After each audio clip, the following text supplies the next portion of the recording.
live on Twitch. Welcome to the Canadian Game Awards pre-show. It feels so good. Downtown Toronto, and you know what the best part about this is? You guys get to avoid all Toronto traffic. You are already here, live on stage with us right now as we count down the next 60 minutes before we go live. Actually, it's less than 60 minutes. Less than 60. We're in a yes environment. Yes, Dapper, you got the gist of it. But let's talk about... I guess I added some Canadian sales tax to that number, so that's a little bit higher. But I'm Camille Salazar-Hadaway here with Matthew Dapper Tux Rondina. Oh, whoa, that's a long one. There we go. It's a long one. Yep. So obviously, I don't know. Should I get my name legally changed to Dapper Tux? A lot of the times people don't really even know my name. It's just Dapper Tux. But I mean, why not, right? But we are so happy to have you here, getting ready for the Canadian Game Awards, which is less than an hour away. We have the seats filling in. People are starting to come in, take their seats. Apparently, Dapper, I don't know if you heard the whispers on the street, but it is a full house. I heard that. I wish we could pan around and show you guys. This is one big, beautiful venue. Yeah, we're going to have to do it near the end because it's filling up now, and then we're going to have to see if Cameron could do it. I really put Cameron on the spot, but later in the end, we're going to see if we could do that to get a feel of what it is right here in the theater. It is really exciting to see everyone coming together in the Canadian games media industry. I know you and I have a huge part in that, but also the content creators are here. I already see some of them taking seats. We have some pretty big actors here as well. Absolutely, and some Canadian gaming legends, right? A lot from content creators to developers. Yep. Our very own hosts who are also coming for the full show. As I was saying before, I was teasing the crowd as they're coming in, filing in behind us here, but we've got quite the show, so please do stick around. And again, make sure, in chat, if you guys have questions about the venue, any of the nominees, let us know. We might be able to pull them right up on stage, bring them up here, ask them some questions, but super duper excited for the slate of talent as well as developers, everyone coming up here to have a chat with us. So yeah, if you love us, then you're going to be happy. But maybe you don't. Wait, don't worry, there's a lot of really cool people coming. No, we're all Canadian. We're all here to spread love to the Canadian games industry. And the pre-show is really about giving you a backstage access. Although we can't really go backstage because we want to give people their privacy, we are going to have them come out here and chat with us a little bit. So you could expect maybe the Shepherds, I don't know, to come out and say hi. I don't know, the Shepherds may come, especially some dev teams as well will be here to talk with us as well. But let us know, actually, I'm curious, chat, who are you most excited to see in the show? What game, content creator, actors? I mean, we've both had our experience here at the Canadian Game Awards for a few years now, and it's really crazy to see how big it's grown. It's been phenomenal just to sort of see it continue to grow and evolve. Well, you've won a few Canadian Game Awards yourself, so. Oh, okay, thank you. Yes, thank you. I mean, you know what, honestly, the games industry in Canada, it's so tight-knit, and I feel like for all the nominees, you always get just so much support. I 100%. See nominees supporting other nominees, they're reposting, they're pretty much colleagues, nominees, and trying to show that support. So it's all support here. Yes, I was lucky enough to be a recipient, but really it's just about the community coming together. 100%. Yeah, and the community's just been so warm, from media to game development talent, just people that I've met, just working and writing within the industry for about, past just about 7 years now. It's just unbelievable just how, number one, how talented everyone is, from writers to animators to actual players themselves, people that actually create the games, bring us the content. Unreal. It's like a big happy Canadian family. I don't know what else we would expect, but well, I mean, we're just all nice. Actually, I was let's name drop. I was backstage and I heard Patricia Somerset, who also happens to be here, said that Canadians, coming to Toronto, there's a different type of energy. And I really do feel that, Canadians were just so nice. Yeah, 100%. I've found that so far in the industry. So, same thing. Sharing a double-double, chatting about games. I mean, Oh my gosh. Okay, let's get our Timbits aside because I want to talk to chat for a bit. Actually, speaking of devs, there is a dev in chat who said they're really nervous because it's their first game that was ever made. I know I saw the comment here.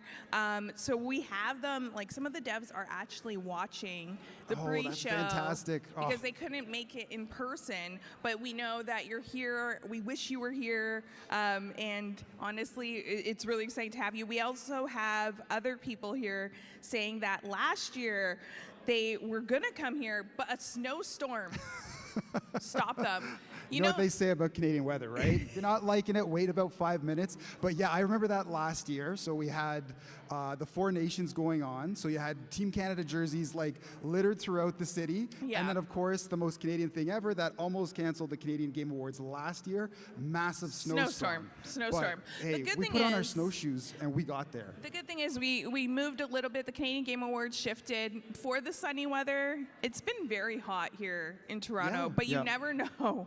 A snowstorm may be waiting around the corner. You never know. We also have chat saying that they're sending love from the U.S. And, you know, hello to our American friends that are just across the border. Thank you so much for tuning in. Thanks so much for joining us, guys. That is awesome. And having a dev in the chat is fantastic. Like I'm rooting for you. Just some of the creators that we have coming as well too. They really do a wonderful job spotlighting a lot of indie talent, much like our show will today, from AAA titles to indie developers and all of the talent that also properly showcases these games. There's just so much that's going to be going on within this show. So we're just sort of checking out the chat, but listen, I'm so nervous to watch along with you guys as well too. And it's going to be good. We see the hall filling up. Everyone here so far, can you make a little bit of noise so then they know? I'm telling you, there are people on the other side of the box that we're in on Twitch. There are people here, and they're filling in. They're, getting their conversations in. I'm seeing some familiar faces as well. Shout out to the content creators here from the community, the devs as well. And you know what? Can we just say we love Canada and we love Canadian games? Wildly talented group here, right behind me. Yeah. Fantastic. Now let's talk about some games over, the ether of Canadian game history. What are your most favorite Canadian game mates? And there's so many Canadian made games that are your favorite. But sometimes I'm gonna put a little pressure on you. I'm gonna say you have to pick one. I'm gonna go further back than anyone that's sort of like in the show right now, just to kind of like remove myself from that. But as a Toronto boy, I got to go with Cuphead. I was gonna say that. Yes. Sorry. We got some applause. Absolutely for Cuphead. love Cuphead. It was one of those things where we talked about that idea of family, and a lot of the Canadian dev scene, a lot of the Canadian dev scene feeling like family. And I remember meeting a lot of the devs very early on with Cuphead, and they were just so unsure about the game, and they were like, it was very much like, we're building the tracks as the train's coming through. We're not sure if this is going to be a success, but by the end of it, we all know like Cuphead became that critical success, but at the same time, just how Toronto it was, like right down from the way that they animated things, sculpted things. I know even some of the music was by local Toronto artists, so some of that big band sound. So that's why I'm going with something that, like, if you start to sort of pull the threads on something like Cuphead, you start to see like, oh, well, like they brought this band in from this part of the city of Toronto that I know. They're animating and they're out in Oakville, which isn't too far away at all. Like, it was just, very, very cool. Love the game itself, but I just more so love the connection to the hometown, Toronto. I know. Well, you stole my answer because I was also going to say Cuphead. I took your answer. MTHR. I mean, it's just so great because it's also like a family story that is told through that studio, and then also having them come back with DLC content and the stresses of. Now I'm getting stressed out thinking of going through all those bosses. But you know what? You know who's really good at going at every boss that they encounter, no matter the feat? The Shepherds. And we have them here. Legends. We've got some legends. Are you guys ready to give it up to some Canadian voice talent legends? Here we are. Do you want to come on in? Yeah, guys, come on please. in. Yes. Join us. Looking great. You two look Looking, fantastic. looking sharp, looking You dapper. look I might fantastic. add. We were in dress rehearsal. We all didn't look fantastic. We were just chumming it out. Amazing. We were just we were cash. comfy. That's we were right. comfy. We were comfy. But all dressed to the nines here for the Canadian Game Awards. What does this mean to you to be here with the community? Oh, I am over the moon. I'm so happy to be here celebrating Canadian game makers and Canadian culture and just Canadian creation. It's incredible. I will say the same. I concur. Wait, we should say that it is our favorite award show. On the Citadel. That's perfect. Okay, I was- love that. Maybe giving a tease later to what's in the show too. Yeah, you should be very great. That costs $50 on Cameo. So I was going to drop in yet another Toronto traffic joke, but you guys took the Normandy here, so I mean, true. We true. did, yeah. Yes, Yeah. we're not dressed to the nines tonight. We're dressed to the N7. Thank you. Ooh, I love that it. was That's Come a on, new crowd, one. give that up. That give was that up. That very was smart. like, That was very smart. all right. Mind Come on, of crowd, Mark cheer for my Meir. dad jokes. Thank you. Yeah. That is I all too I'm am here a- for. I too am a huge fan of the dad joke, so I'm right there with you. Now, being here with the community means a really important part to see the Canadian community spotlit like this.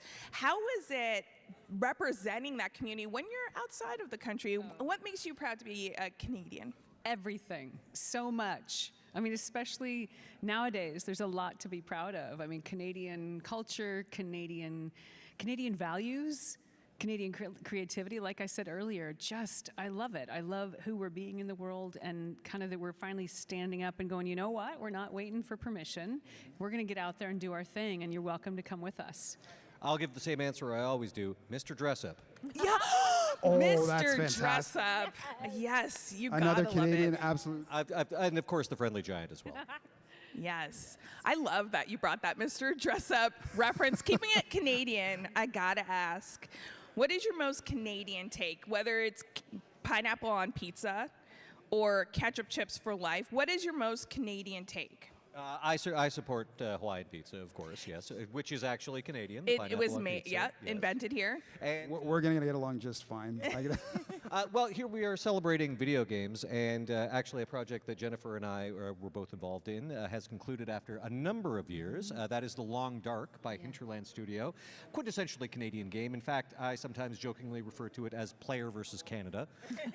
Set in Canada, made in Canada by Hinterland Studio, and of course, Jennifer and I are both in it. We're both Canadian, but also David Hayter and Elias Tufexis, so it's the most Canadian you can get, really. It is. You die of your own stupidity, which is brilliantly Canadian. And if I'm recalling correctly, I think there are ketchup chips in the game. There better be. think so. There Oh, better be, amazing. and dill pickle chips. Ooh, dill pickle. Any coffee, Chris? Is Can there any you poutine? comment? Is there any poutine? I need some right now. We Well, need I- to get poutine. Someone go get There should be some Jennifer poutine. I mean, that's probably one of the the greatest drawbacks of the apocalypse is there's no hot gravy anymore for poutine. So yeah. Yeah. So before you guys came out, we were just talking about how much of a family it feels like to be part of the Canadian dev scene, creative scene. In terms of young, maybe aspiring voice talent, what would be some advice that you would give to, maybe someone in small town Canada that you sort of give some advice to them about kind of breaking into the industry? Well, as someone from small town Canada, I mean, if you want to follow my path, get in good with BioWare on the ground floor in about the late 90s, and then you'll be set. I would say that it's probably never been easier to start a career in voice because, of course, people carry around studios in their pockets these days. And my colleague Jennifer Hale actually has a bit of an online venture. I was just about to helping say. people with that sort I of thing. do. I created a site, skillshub.life, for people who want to do this for a living. And what I love about the site is we've got over 100 coaches. You can get them by the minute. But I wrote down from my experience, because I've had experience in small town, like non-union markets or union markets. Like I've had a million different kinds of career paths. And so I wrote out the instructions for each one and I put it on the site. We've got classes. We really take care of people. And it's the most beautiful community I've ever seen.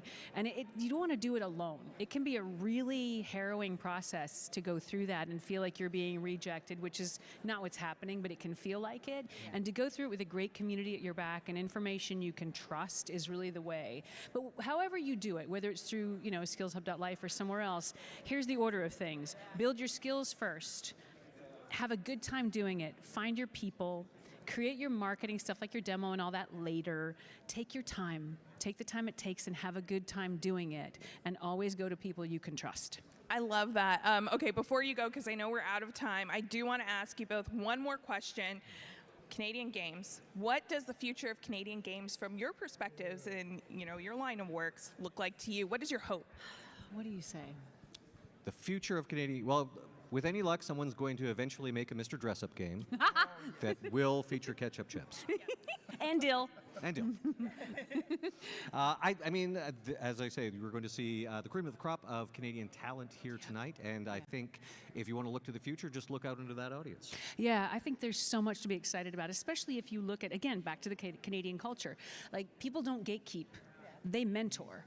And what that's going to do for the industry is powerful. Like, people coming up, the IPs that are coming out, Canada doesn't, we're not constrained by, it's always done this way and we have to look good. It's all about just how can we break down barriers? How can we open doors? How can we find new ground? And I love the whole concept of middle powers uniting. Like, who do we partner with? How do we take this globally? I love it. We love it that you're here, and with that great advice as well, you're really, putting practice your words as well, giving that detailed advice for voice actors that may be aspiring out there. But thank you so much. We're going to give you some time before you host the big show. Thank you so much. Oh, we got a host, right? I forgot that. Oh. They'll have a teleprompter. We should go. We should go. Yeah, well, we should kind of figure that one out. Thank you guys. Thank you guys. Thank you. Thank you Thanks, guys so everybody. much. Thanks for playing. Cannot Thanks wait for being to see you here. on stage. Oh, Thank our you. pleasure. Thank Thanks you. again, guys. Thank you. Thank you, Commanders.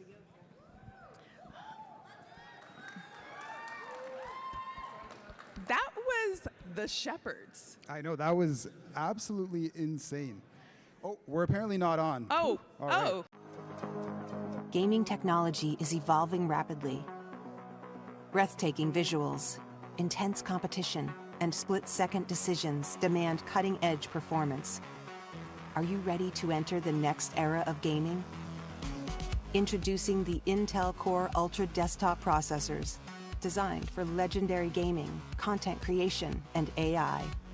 Experience ultimate gaming performance, even during the most intense sessions. Get optimal efficiency with a PC that runs cooler, quieter, and quicker. Streamline your content creation with an AI PC. Save time and effort while creating visually stunning content. Simplify your setup with Thunderbolt technology, featuring a single high-speed port to handle all your needs. Multitask with ease with 3D performance architecture, specialized for gaming, streaming, and AI performance. All right. And we are back, everybody. Yeah. The auditorium is still filling up, but yes, we did talk to the Shepherds, which you might have heard us saying as ads were playing. Sorry about that. Yeah. We were just trying to get over it, and it was We really were too tough. excited. We were too excited for it, but we're especially excited for tonight and the Canadian Game Awards that's happening. We have more talent coming up as well. But right now, we also have someone else from the games industry. All right, come on down. We'll let you handle the introductions. All right. How are you? I'm Nice to great. meet you. How are you Come guys? on in between us. Oh, yeah, come yeah. in between? What? Okay. There's an X on your hand. There is, yeah. Okay, you okay? Treasure. Do you have X. treasure in your hand? I have treasure on my hand. Yes, exactly. And apparently, X marks a VIP, and Oh, I didn't even. All right. You're Hold in. on, wait a Well, second. We okay, don't have. We have I a mean, get on it, guys. we have a VIP here, so let's let our VIP introduce Yes. themselves and So give can us you a little let bit of those in background. the industry know what you do here? Yes, I am Rogan, aka RoganPlays Games, on TikTok, Instagram, and YouTube Shorts, and I make videos about indie games. Fantastic videos, might I add. Like, I've checked out a few of your videos over the years, and like very specific ones yesterday where it's just like you're like mentioning some games, and I'm just like, okay, all right, I'm gonna write this one down, I'm gonna get to this one. So I think right away with, first of all, spotlighting indie titles, that's fantastic. That's really cool, I think yeah. that sheds the light where it needs to be most within this industry. If you could point to a single Canadian indie game as your favorite, what would that indie game be? Well, you mentioned Cuphead previously. I'm sorry, I went right away. It was like, That's good taste do not right there. pass go, do not pass go. It's like, as soon as you take that, everyone else is like, oh, why? Honestly, I respect it. I think Tunic is actually. Tunic's a good Yeah, one. it's so good.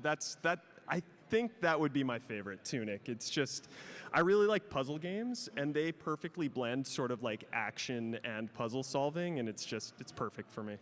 Now, you obviously focus on indie games, which I would say in content creation, you don't really see a lot of that. Sometimes you see creators go for like the big hits. Yeah. What was it about indie games that you love that really wanted you to showcase that to the community, that passion to the community?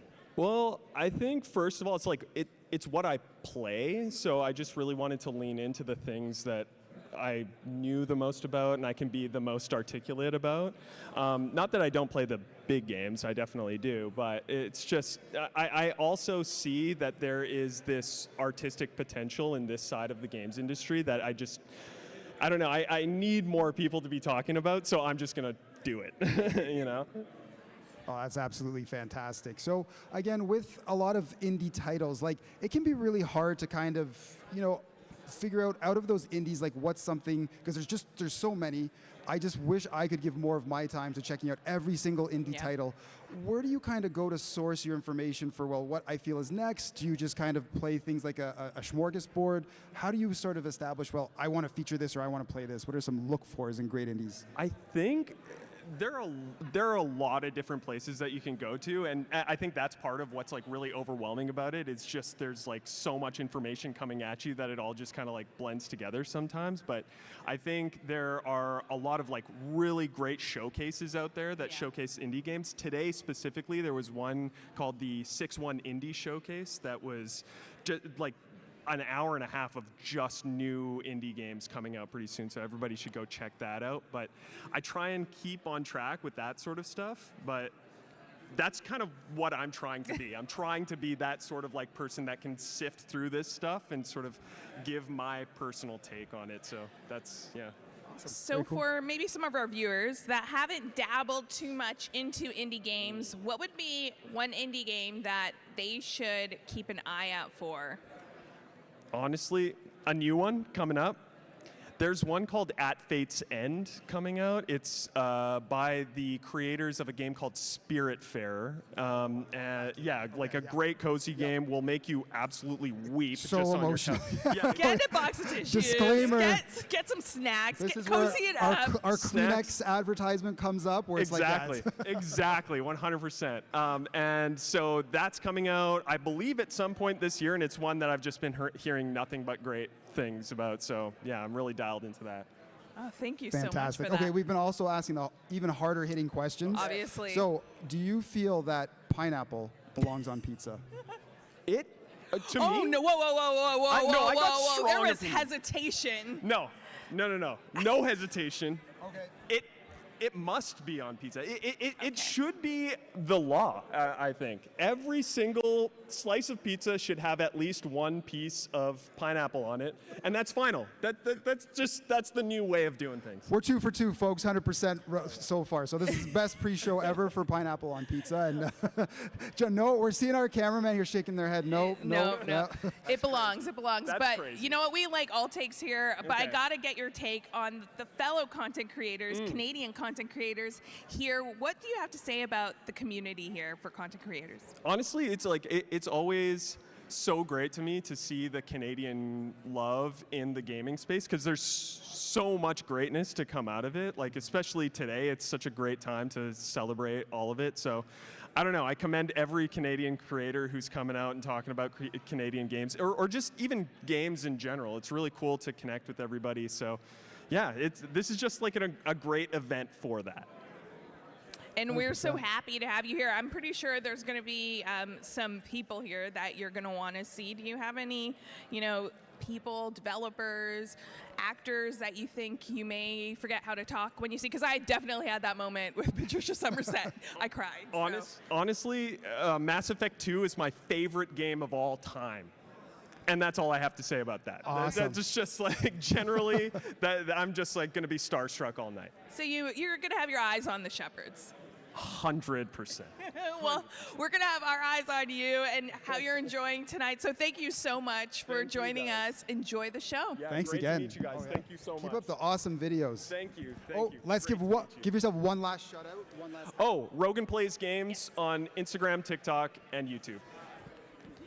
His videos are awesome. They take a long time to produce, a lot of research. Check out his stuff. Just so much fun to watch. And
all right, welcome back. Hey everyone, thanks for coming back. Got another content creator coming up here, Yeah, which we're Ella. super duper excited about. Yeah, absolutely. Let's welcome Ella here to the stage. Give her a round of applause. Round of applause. Yes, Ella, come on in between Join us us. here. Yeah. I love your dress. Thank you so much. I love your whole look. Hello. Ella, can you let everyone know about your content creation? Hi, so I'm Elimity, Ellie, or Ella. I'm a game development content creator. I'm from Canada, obviously. And I post videos about game development and some gaming, and I'm happy to be here. So, yeah, give Ella a round of applause. So, Ella, can you tell us about your journey? Because game development is really hyper-focused for content creation. Where did that start for you? So I actually was originally in animation. My program is technically animation. I just graduated, by the way. Give her a round of applause. So basically, I went to an IRL game showcase after helping my friend with her game for that showcase, and I saw my art moving around on the screen, and I just thought it was so cool. So since then, I entered the gaming stream of that program, and now I am here. That's who I am. I'm here. in terms Props of your, to you for being here. Yes, I'm here. I'm here. Yes. in terms of your content, it's such a difficult process just to put yourself out there in terms of like, as you're creating. What are some sort of like barriers that you've overcome where it's just like, listen, I'm just gonna put it all out there for the world to see, make my stuff. How do you do that? I have a lot of trouble doing that, so please let me know. So for me, I think the biggest hurdle is really not caring what anyone thinks. Because for me, I know like on my accounts, on my Elimity account, all my family followed me, everyone from school, everyone. And I just decided that I didn't care. And then I did it. Way to go, family support system and good Yes. friends. Let's get a round of applause. I will say, they are extremely supportive, but you get in your head, right? And you think that, oh, no one's gonna like this, and you know, I'm gonna like, I think for me, my biggest fear was actually quitting, starting posting and then quitting, but I'm really glad I stuck with it because I'm building a really cool community, and I'm really happy to be here. Let's talk about your community. What does your community mean to you? So my community means the people that come up to me, like the person that came up to me today and said that they were inspired by my videos. It means the people awesome. that message me and are like, oh my gosh, you inspired me to start. Like this one girl, she's from Latin America, and she messaged me that she was like starting posting because of me. So like that was like really cool. Yeah. Canadians inspire everyone worldwide.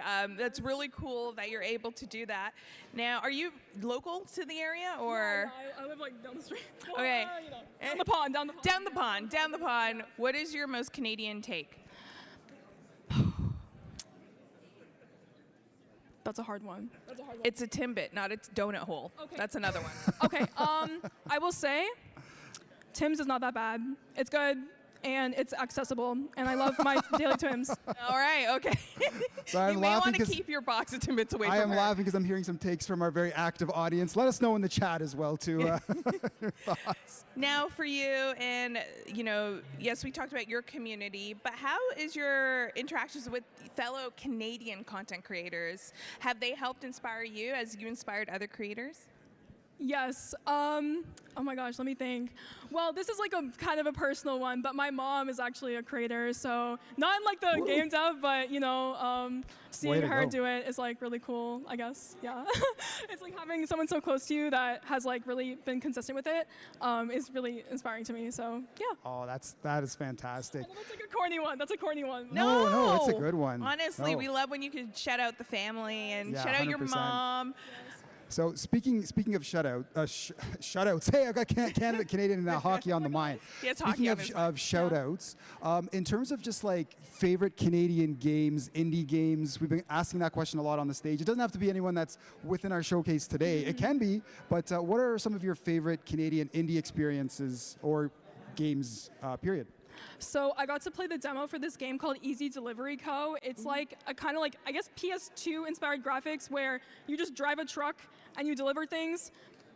It's great. Okay, that's like the peak game is Tiny Truck. So that was really cool. It's called Easy Delivery Co. I think they just go by Sam on everything. Oh, that sounds fantastic. I see a lot of creators online taking a lot of like 8-bit art where you're sitting and just kind of like vibing in a rainy TTC streetcar. And I'm just like, okay, I just love this aesthetic. This is where we need to be at. I think I've seen the account that you're talking about. Specifically. Yeah. Are we all following the same account? Yeah, if it comes to like probably are. gaming and getting algorithm into Canadian gaming content, it's probably going to be all of us up here.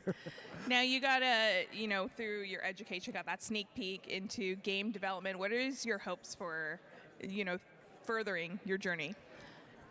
I hope to keep creating things and making things. I've been drawing since I was little, and I'm so happy because the cool thing about game development is it's so multifaceted. If you are an indie, then a lot of the times you're doing like everything. So like I've gotten to mess around with music. I learned coding. I learned, I don't know, a bunch of stuff, 3D modeling, Shut Up Wonder. I think like that's the cool thing about indie is like you can kind of do everything if you want, and that's like my favorite thing. So. And then you throw through social media into the mix too. Like good for you. Like that in itself is like a full-time job.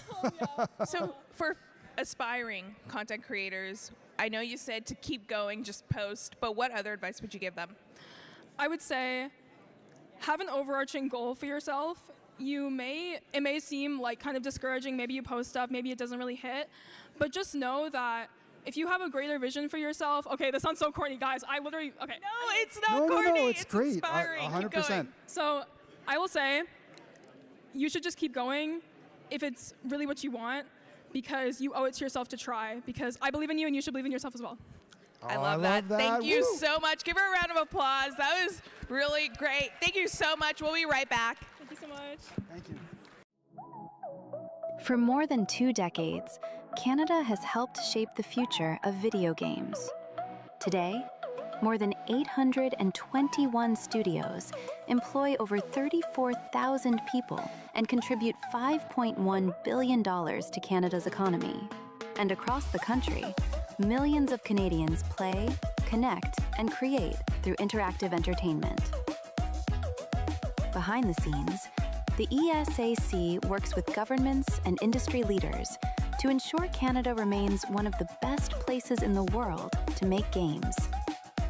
We champion the creators, innovators, and storytellers whose work entertains billions of players around the world. Canada is built to play, and the future of video games is being made right here.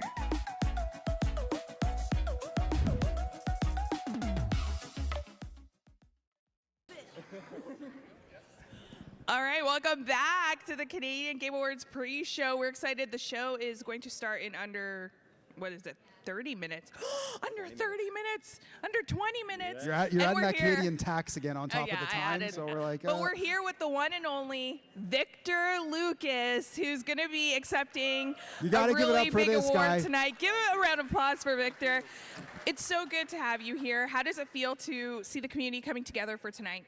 The community needs to come together more often, and I love that everybody is here, and I love that Canadian game makers are going to be up on stage getting their just and well-deserved accolades. I think this industry is absolutely beautiful, and yeah, we need to celebrate what we can make in this country. Yeah, All right, so amazing stuff here. he's far too humble. So I will say, and I got his permission just to put my arm around him like this, because Victor Lucas, oh my goodness. The first time I met you, I think we were checking out the Nintendo Switch for the first time. Okay. And you were just... Exactly. We're both two young 20-year-olds up here. But again, more of that Canadian reverse math, I guess. But a lot of some of those adages come up to is like, never meet some of your heroes. And I just want to say, you're one of my heroes, man. You are fantastic in terms of like media, and you are a humble dude and an awesome guy and so approachable. So again, in terms of what it sort of means to be part of this Canadian media scene, how do you just sort of keep it going and always find ways to sort of be a voice for everyone out there in the gaming community?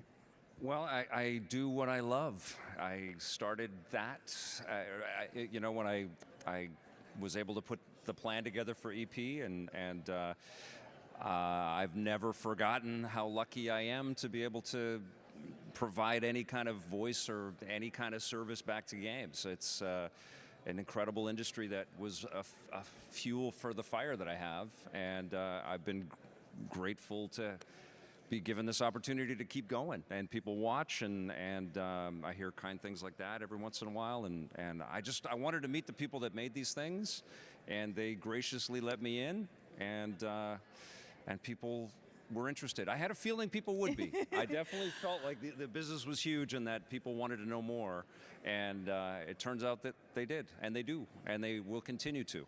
Yeah. Yeah. You know, you're being so modest right here. He is. But he is definitely, I would echo that, one of those heroes that you meet and you're so happy that you met. It definitely lives up to that. Now, you've seen the landscape in Canada just transform and change. Yes. What do you think of the future of Canadian games and what that looks like?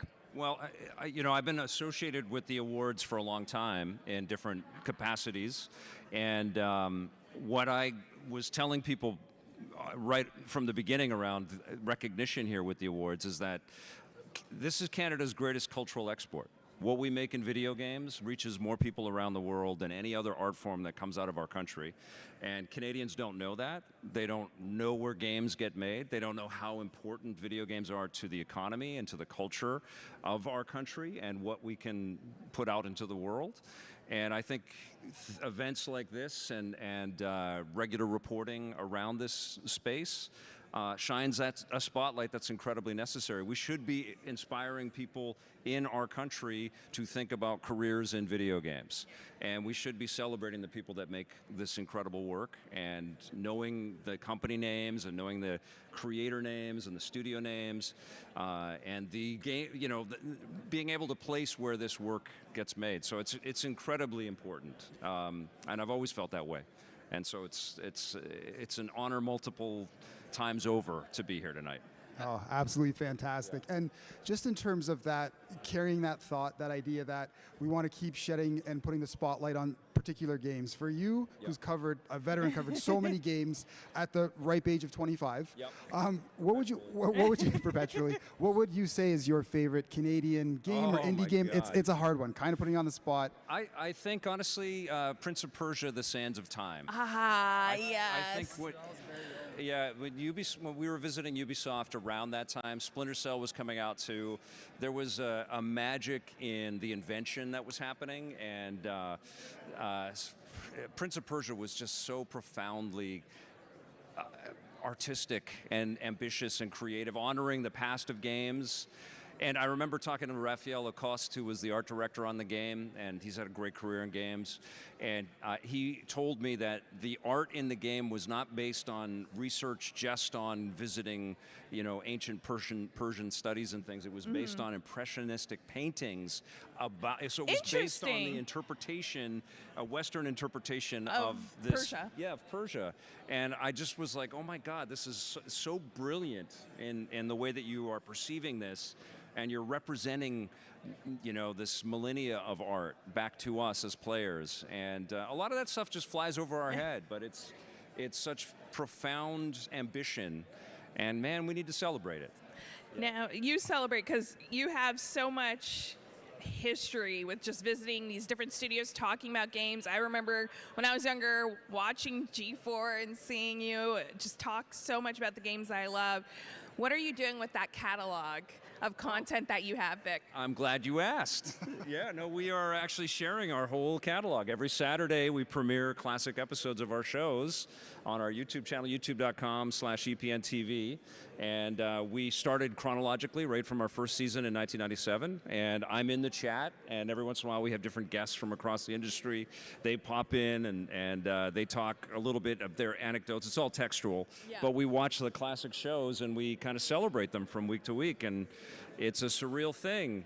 And you know, the one thing I will say about that is that you know, people in the media space, this isn't something I knew, but it's something that I can only talk about in retrospect. But try to create work that you will want to see again 30 years later and find some joy and some pride with it. And we didn't know that. You know, we were just goofy idiots trying to make fun things.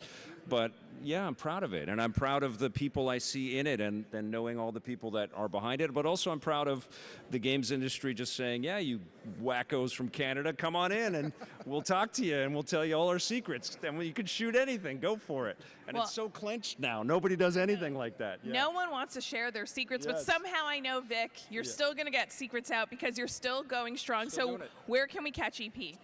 It's on our YouTube channels, our mothership. It's youtube.com/EPNTV.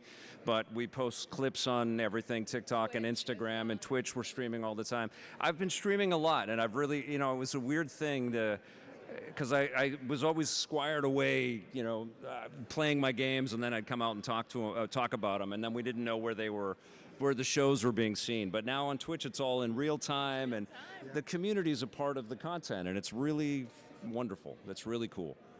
Well, thank you so much. This Canadian legend, the one and only Victor Lucas, thank you so much. Thank you. Thank you. Keep up the great work. All right, you guys. Yeah, of course. See ya. The Canadian Game Awards would not be possible without our amazing partners and sponsors.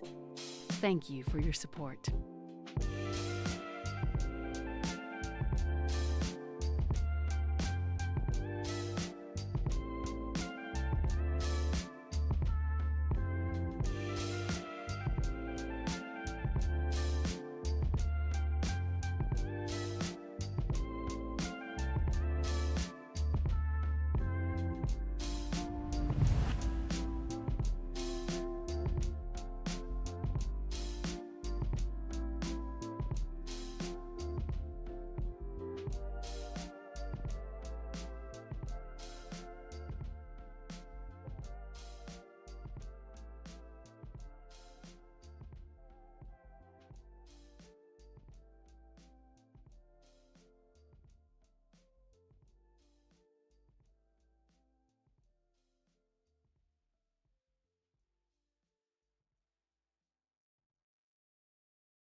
Hello and welcome back. We have Josh with us. Josh, you're here rocking a sick sweater. We got to get a, if you don't mind, we got to get a full spin right before you introduce yourself, because we have some legendary Toronto fare. Absolutely stunning. We were just talking Vince about Carter. how my nephew has no idea why people wear a 15 Raptors jersey. I had to educate him. But we're not here to talk about the Raps. We're here to talk about Canadian games and your content creation that you do. Can you let everyone know what type of content you create? Yeah, my name is Josh, or Jazo. I'm a comedic gaming content creator, really striving to give people a place to check out a real life. I mean, I think we can all agree real life is hard in our day-to-day jobs, and where you got drama on the outside. I really just want to provide a place where people can come and just have a good time. So I got to ask, because I saw your chat asking, are you the Old Spice guy? Okay. So Tell us a story about this.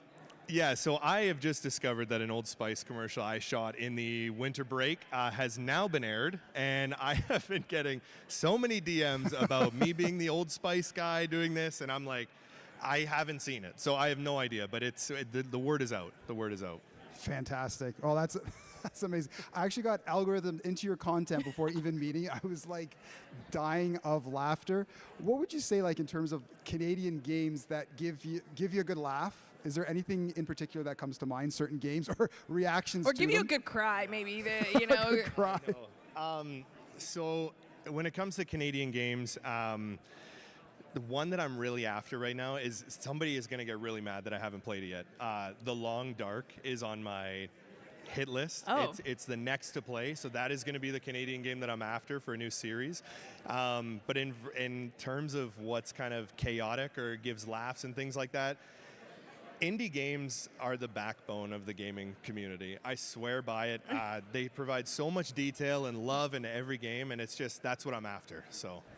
And even if sometimes they work the way they're supposed to, or sometimes the way that they're not supposed to, it's like for content creators like you, profiling that, I guess you call it jank or things don't go the right way. It's comedy gold, am I right? Exactly, yeah. I like to call it exploiting the accidents. So what would be your, okay, I don't want us to get in trouble here, but what would be your most comedic gaming take? Oh, my comedic gaming take. Yeah. I know, I'm putting you on the spot here. He's being such a good That's a good one. I'm player trying to here. think one for myself. So like, what would, some things that maybe we do as gamers that's actually really funny, but like in the moment may not be? I love when in the moment when something has happened in the game and you know that it's coming. Like if you're playing a horror game, and this is speaking from a streamer perspective, if you're playing a horror game and it's repetitive, you know the jump scare is coming, but it still manages to get you every single time. That's what I love. That's the comedy gold right there. How do we fall for it all the time? We know. I always have like, if my mouse, I'm just like, okay, it's, and then you forget. You're like, oh, you know what? Let me grab a snack and keep going. And you're like, oh, the jump scare got me. Yeah, exactly. Right away. It'll get you right off the bat. One of your favorite videos of mine is the Michael Jackson reskin one, the jump. Maybe we'll get like, I don't know, a Canadian artist like a Chad Kroger or Alanis Morissette, get them in there, and you know what? Like, yeah, that's, hey, we're gonna have a jump scare. For Chad Kroger right there. Shout out Nickelback. We need a Nickelback horror game. Coming out. We don't need the photograph. Yeah, please don't show the photograph. Nice. Okay, now content creation for aspiring Canadians that may be wanting to be content creators. Sometimes you may feel a little bit far from what you're seeing online. You think the algorithm's completely American, but what would your advice be for Canadian aspiring content creators? Man, don't let the space intimidate you. I think that's the biggest key. I was just talking about it backstage with Ella, how you can post videos and looking back at the beginning of your videos, they're hard to watch, but those videos are what have made you the streamer, the content creator you are today. And the biggest hurdle is really getting over that hurdle to actually start posting. And once you've pushed aside people's opinions, what people think, it's incredibly freeing, and it's beautiful. It's truly beautiful. So. Okay, one last thing, because I said we would do this, and we gotta hold each other up as Canadian creators. Okay. You said your friend made this custom-made sweater for you. I'm gonna let you shout them out. This looks fantastic. Yeah. Shout out your So friend. this rework was made by my one of my childhood best friends, Tyson Gibson Design. You can look him up. He does sports rework jerseys, so he turns all of his sports teams into dope fits like this one. This is just one of his Raptors. Always 101. Look him up on Instagram. Now, Josh. Fantastic. Whether it is threads, whether it's games, content creators, support Canada. Yes, and we got to support you, so where can we find you? You can find me at Jazo, Jozzoh, on all platforms. All right, well, thank Hilarious. you so much. Follow. Like, you will not regret. It was Just so much great fun. meeting you. Thank you so much. Thank you so much. Thank you, guys. Gaming technology is evolving rapidly. Breathtaking visuals, intense competition, and split-second decisions demand cutting-edge performance. Are you ready to enter the next era of gaming? Introducing the Intel Core Ultra desktop processors, designed for legendary gaming, content creation, and AI. Experience ultimate gaming performance, even during the most intense sessions. Get optimal efficiency with a PC that runs cooler, quieter, and quicker. Streamline your content creation with an AI PC. Save time and effort while creating visually stunning content. Simplify your setup with Thunderbolt technology, featuring a single high-speed port to handle all your needs. Multitask with ease with 3D performance architecture, specialized for gaming, streaming, and AI performance.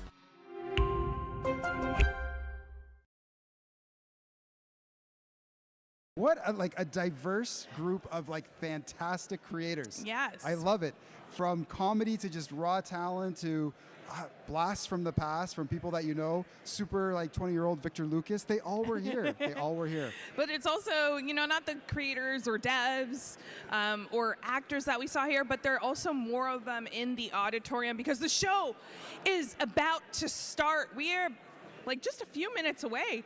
Oh my gosh, I'm getting so nervous, and I'm not even hosting the show, but the Shepherds should be nervous. They should be. And there's just so much pop. As I said before, we did a great dress rehearsal, a ton of surprises on the way. Yes. Of course, we're going to shine the spotlight as bright as we can on Canadian talent because you guys deserve it. Let's get a cheer. Let's get a cheer from everyone here. Now, chat, thank you so much for sticking with us as we prepare for the Canadian Game Awards. That is coming right up. Now, drop all your love in chat for all the Canadian-made games, for all the devs that put hours into making these games, the creators, the talent behind the scenes that help make it happen. This show is all about celebrating all of that, and we're excited just to play a little small part about it. Absolutely. I cannot wait. Show, like I said before, absolutely fantastic.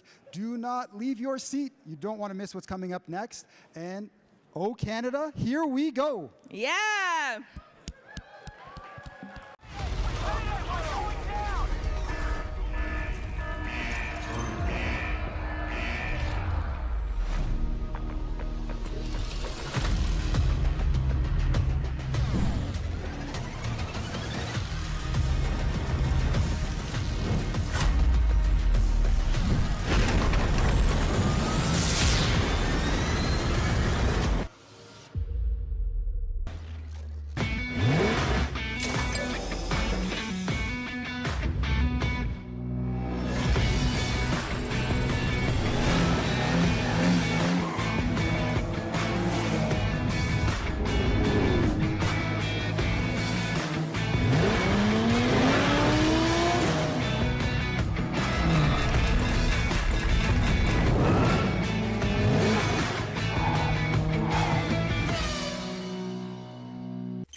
For more than 2 decades, Canada has helped shape the future of video games.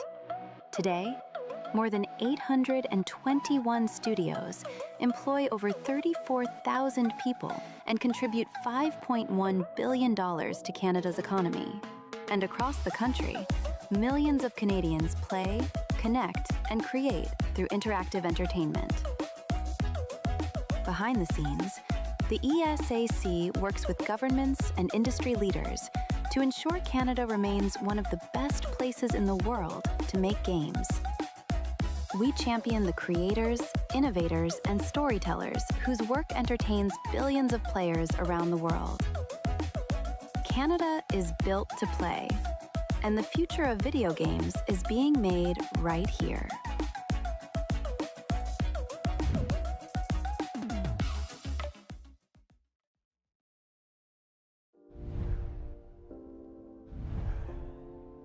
The Canadian Game Awards would not be possible without our amazing partners and sponsors. Thank you for your support.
We're about to start, but before we do, it's important to recognize the land that the Canadian Game Awards is happening on.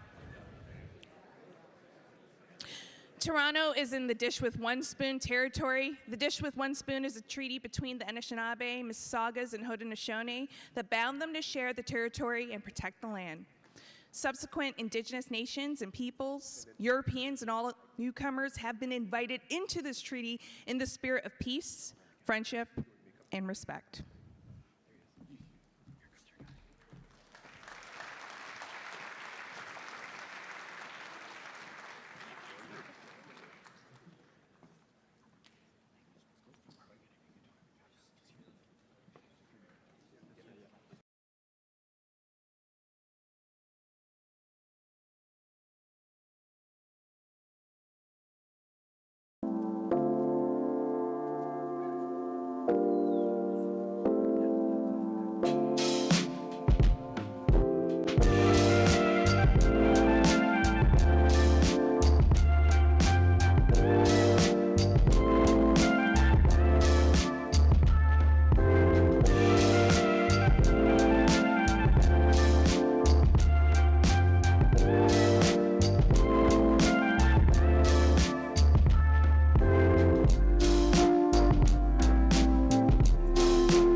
What does it take to change the game? Not just rewriting the rules, but reimagining how we play. Let's go! And daring to challenge why we play. I have a wish. Change doesn't happen at once. It starts with a spark of imagination. It grows through late nights and early mornings.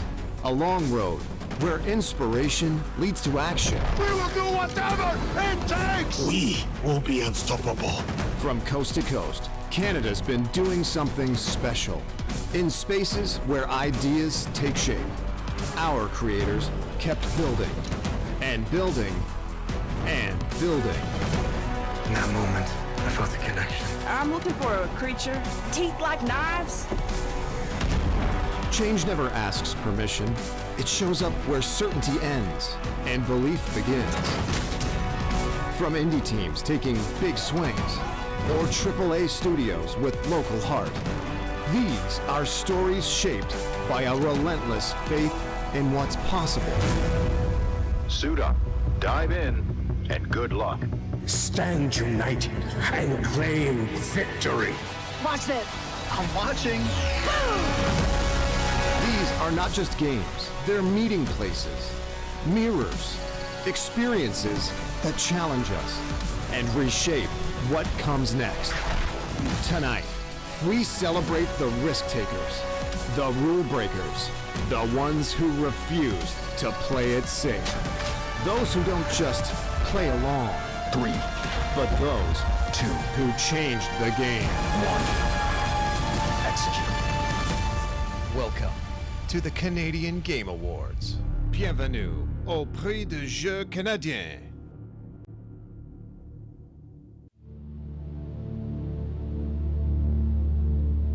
This bond that ties us together is something the Reapers will never understand. It's more powerful than any weapon, stronger than any ship. It can't be taken or destroyed. But take heart. Look around you. You're not in this fight alone. The next few hours will decide the fate of everyone in the galaxy. Please welcome your hosts, Jennifer Hale and Mark Meir.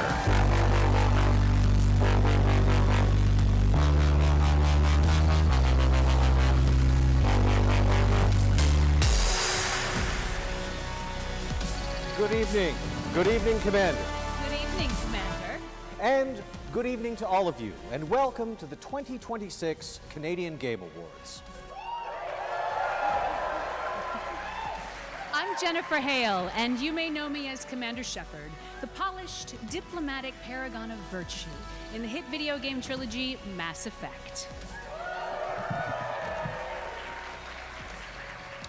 And I'm Mark Meir, who you may know as Commander Shepard, the no-nonsense renegade who gets the job done by any means necessary in the hit video game trilogy Mass Effect.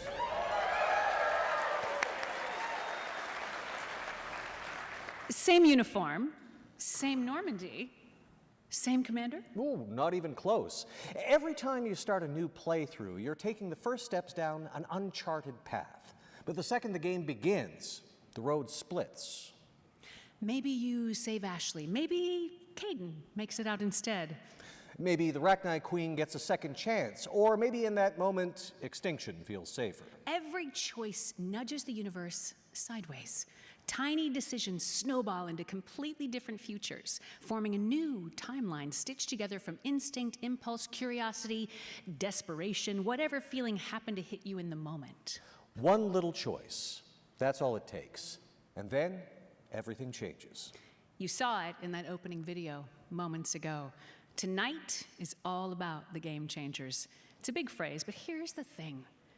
It sounds big, but so often the biggest changes can start with just a single, seemingly small choice.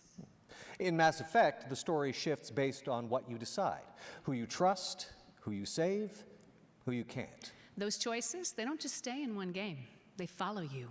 What seemed like a small decision early on can reverberate hours, years, or even decades later. And that's not just a game mechanic. It's the heartbeat of what we're celebrating here tonight, because the Canadian game industry is built on choices like that. A line of dialogue that you barely remember typing. A mechanic that almost got cut. A system that someone in a studio hallway said, hey, what if we tried this? It's funny how those tiny moments don't feel like much at the time, but later, they echo. One decision can feel insignificant in the moment, then suddenly, it's shaping how someone plays, how they feel, how they see themselves in a story, an entire industry.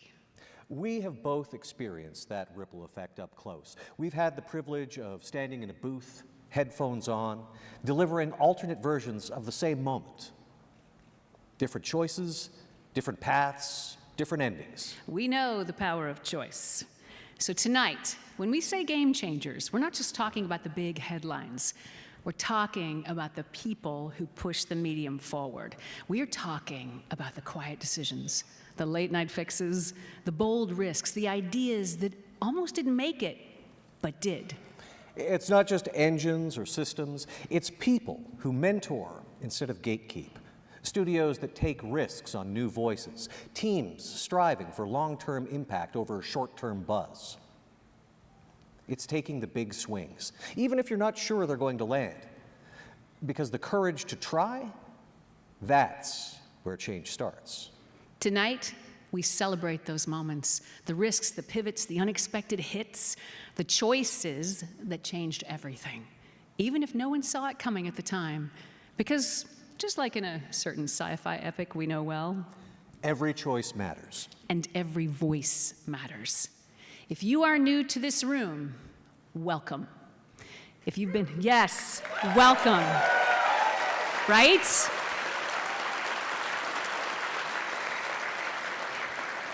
If you've been here before, thank you for leaving the door open. Every single one of you, developers, players, creators, you are part of what comes next. So tonight, let's celebrate the wins. Let's cheer loud. And tomorrow, let's get back to building. Together. One smart, seemingly small choice at a time. Welcome to the 2026 Canadian Game Awards.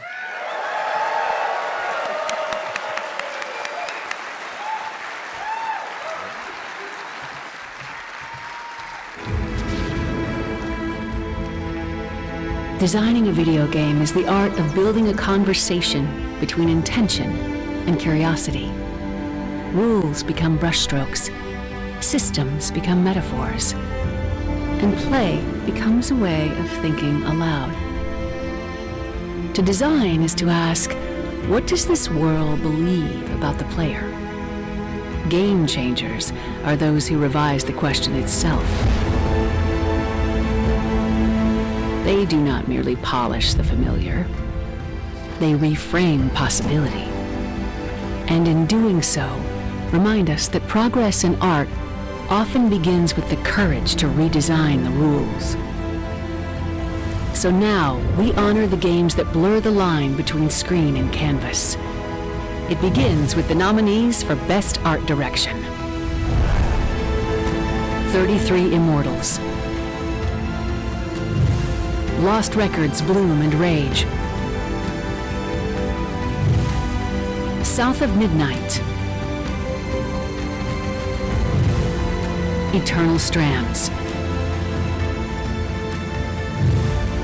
And Marvel Cosmic Invasion.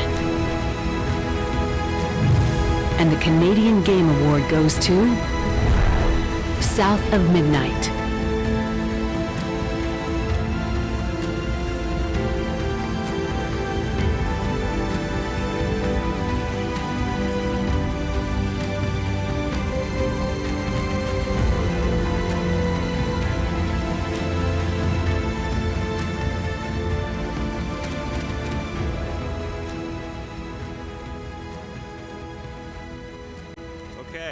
All week it was a joke that I didn't write a speech, and I still don't have one.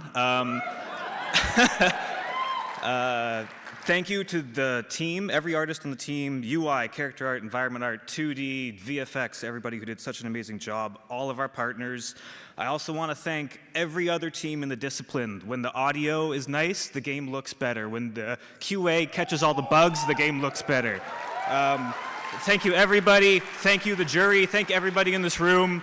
Have a wonderful night. Thank you.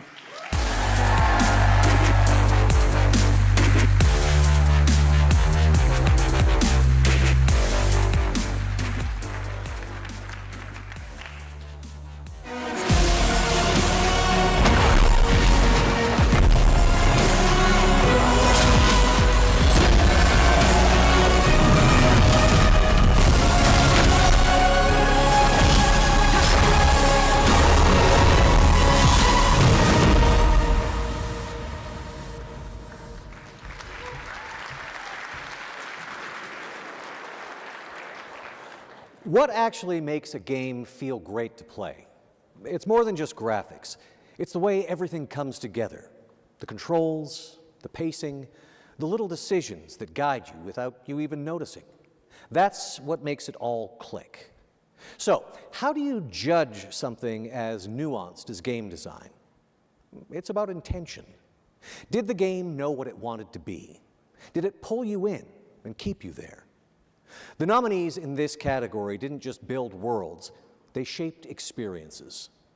And that's when the magic happens. At the moment, design becomes invisible, and all you feel is the game. The nominees are... Here are the nominees for Best Game Design. Assassin's Creed Shadows. Hell is Us. Eternal Strands.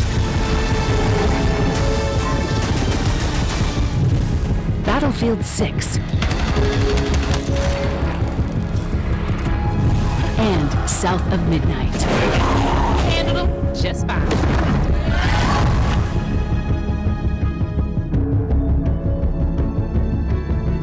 And the Canadian Game Award for Best Game Design goes to Hell is Us.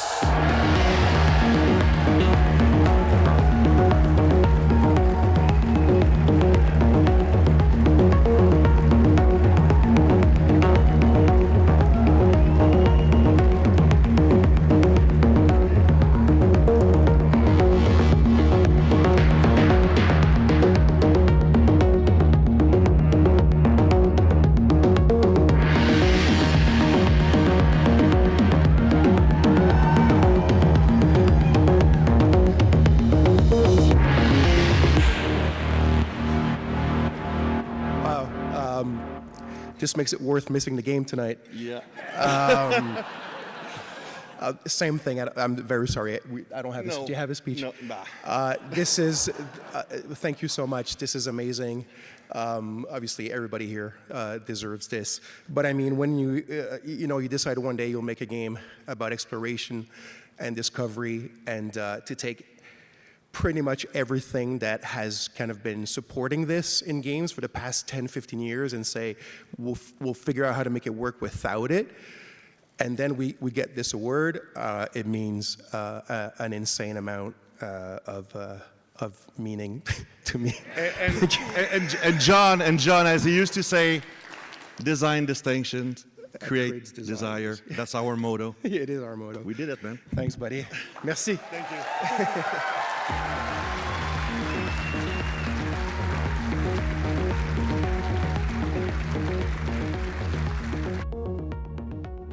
Please welcome from Heartloop Games, Osama Dorius.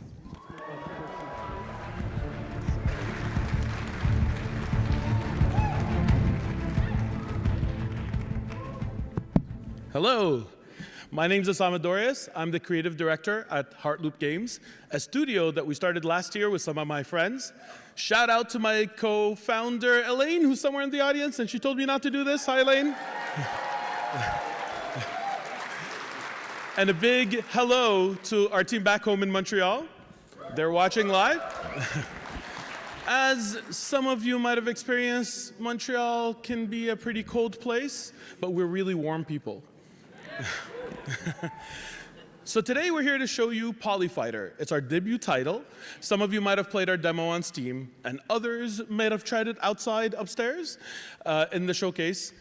But for those of you who haven't, Polyfighter is a single-player roguelike fighting game where you face off against opponents, defeat them, learn their moves, build a moveset that's more wild and broken and as you get more powerful.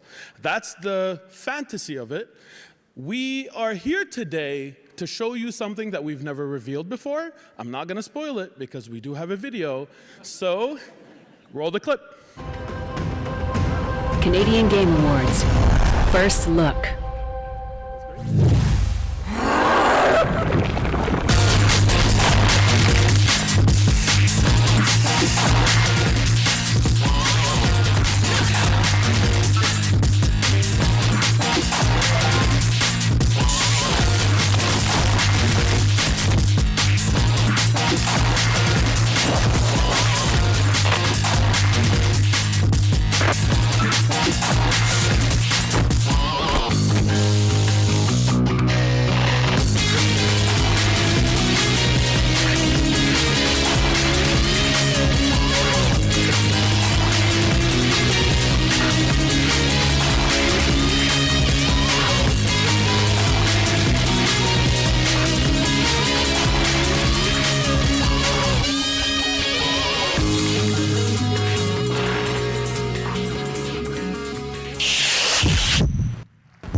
years competing at the highest level. We look mysterious and brooding. All I can do is bring benefits to as many people as possible. This is salvation.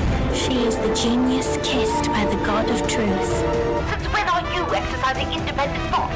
And the brightest star of Hermes. We have all we need. I'm your truth!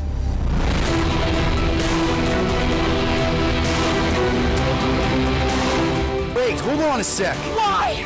So more children can be sacrificed in the name of Rager's flagged-up church! Well, it's not surprising. She had hope. She had dreams. You will need your happiness. I will find the others. To win this battle, I will need a mighty ally. I can't tell you how glad I am to see you. Breathe deeply. Come into the present moment. I stood in the home I was born in, and it only seemed to fill me with more emptiness. Every person believed they were smarter than I am is no longer alive. My father was not a pirate. How could you accuse a poor, defenseless orphan like me? I've never had any friends like you. Please welcome the voice of Phoenix in Immortals Phoenix Rising and Actra Toronto Vice President Alana Dunkelman.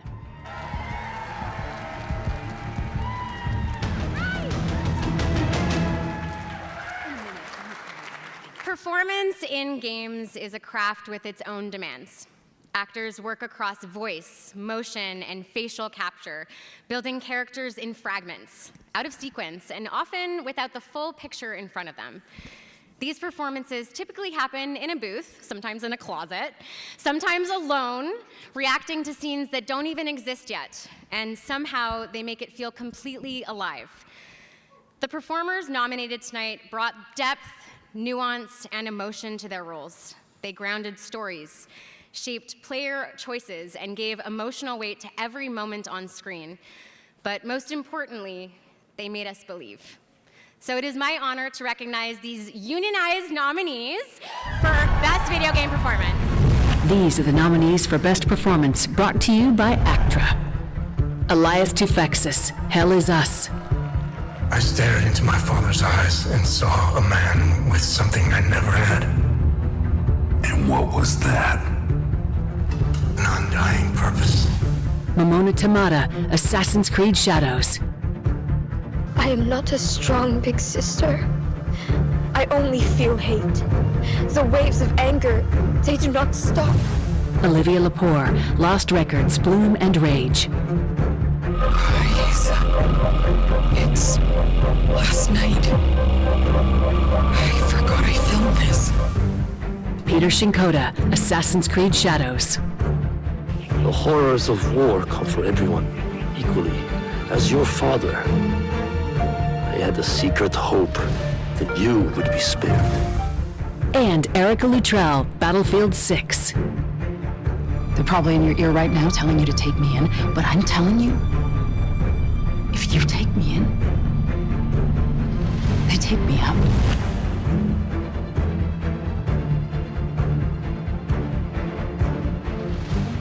And the Canadian Game Award for Best Performance goes to Elias Tufexis.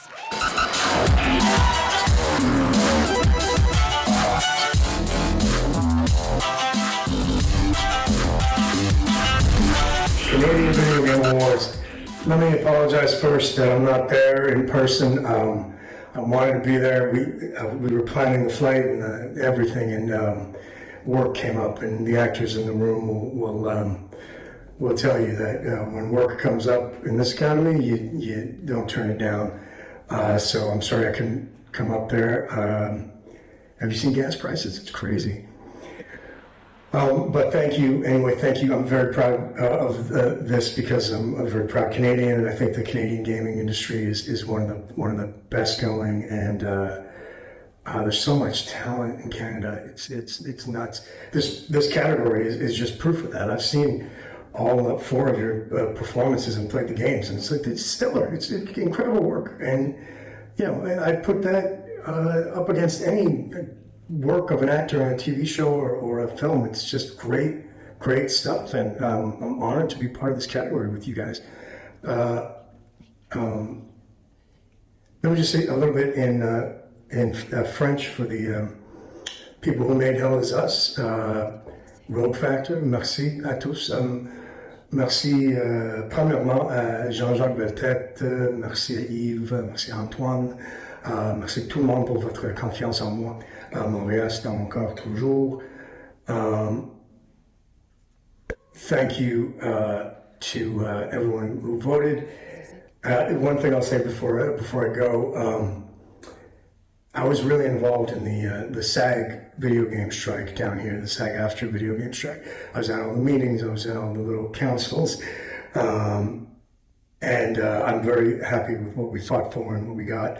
But every meeting, I would just kind of raise my hand and go, guys, we have to hurry up, because the second the video game producers find out that all the best actors are in Canada, y'all are screwed. Have a good night. Thank you very much. Again, I apologize for not being there. Have a drink on me. Send me the bill. I mean, I'm not going to pay it, but you can send me the bill. All right? Thanks, guys. Have a great night.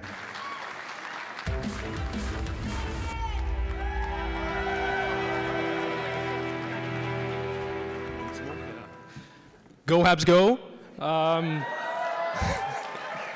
Thank you so much. Congratulations to all other nominees. It's an honor to be part of this category with all of you. We have incredibly talented actors in Canada, just as Elias said. So congrats to all of you, and thank you for this. And one little thing, Elias, if you're listening, remember that chat on Facebook a long time ago when we dreamt about this. Thank you.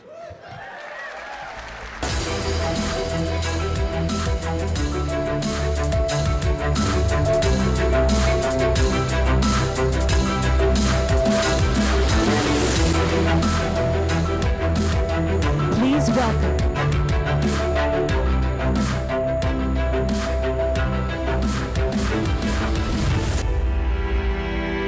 Please welcome the voice of Zelda, Ash in Rainbow Six Siege, Zizek in Star Wars Outlaws, and many more. Canada's own Patricia Somerset.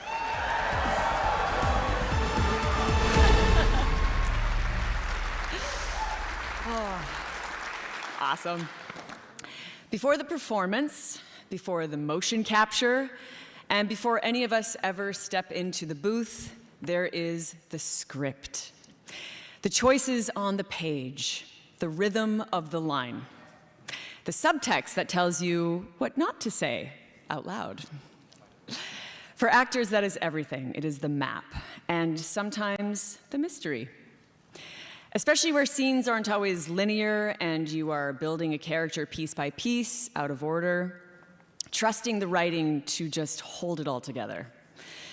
And when it does, boy, do you feel it. The story guides the performance, and the performance in turn brings the story to life. So the games nominated tonight didn't just give us worlds to explore, they gave us reasons to care and to stay and to see it through. Here are the nominees. The nominees for Best Narrative are Lost Records, Bloom and Rage, Hell Is Us, South of Midnight, Assassin's Creed Shadows, and Wanderstop.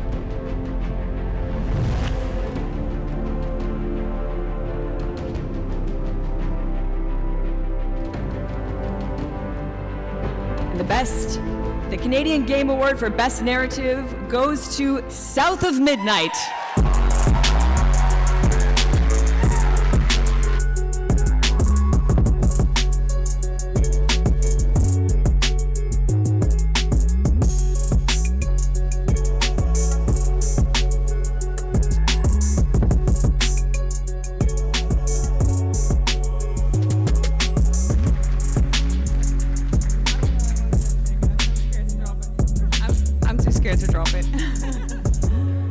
I did prepare a speech, but gosh, you're all really beautiful.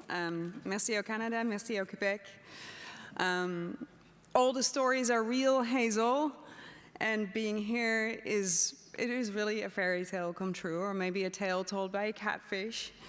And last week I spoke to Farah, our Associate Narrative Director on South of Midnight, because I'm representing her and the team today.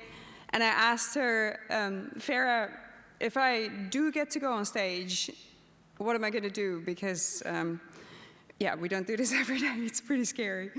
And she said to me, it's okay. It's all of us with you. And when you have a team like that behind you, you can really do anything. And yeah, so that feels pretty great. So we're all here tonight, our team, our partners, our colleagues at Xbox, and we did this together. We told Hazel's story, and she led us on a path of empathy, of healing, and the courage to do what is right. And for Hazel's journey to reach your homes and your hearts, it means everything, everything to us, and that's why we do this. So thank you.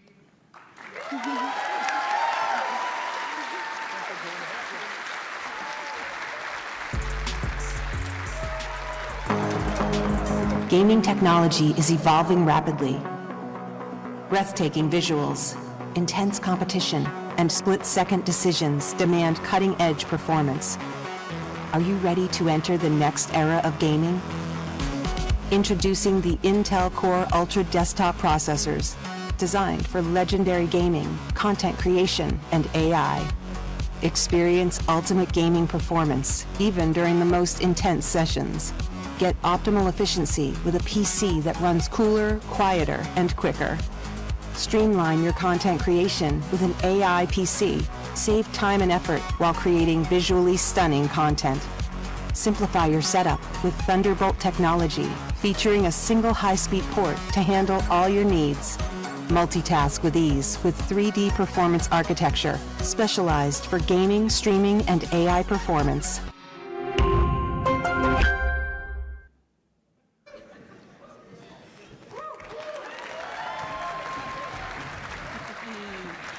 We're back. Sound is one of the most powerful tools in games. A single note, a familiar tone, and suddenly you're not just thinking about a game, you're back inside it. Take, I don't know, Mass Effect. For example? The moment you hear that main theme, you're instantly transported back to the Normandy. Soundtracks don't just sit in the background. They carry the weight of the whole journey. And then there's audio design. The peaceful hum of the ship's engines, or the terrifying drone of the Reapers. These details build the world around you. They make it believable, livable. They do different jobs, but they're always in conversation. Music tells you how to feel. Sound design tells you where you are. Together, they shape every moment, whether you notice it or not. So tonight, we are proud to recognize both crafts. First, let's see the nominees for Best Score and Soundtrack. The nominees for Best Score and Soundtrack are South of Midnight, Let's play together. You go and I. Eternal Strands,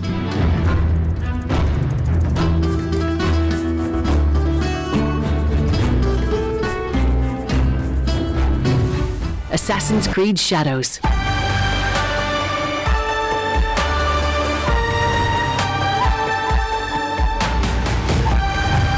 Marvel Cosmic Invasion,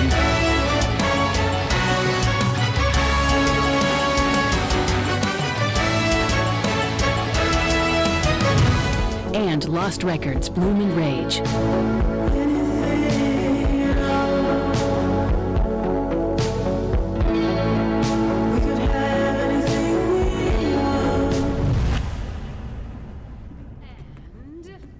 Would you like to do the honors, Commander? Of course.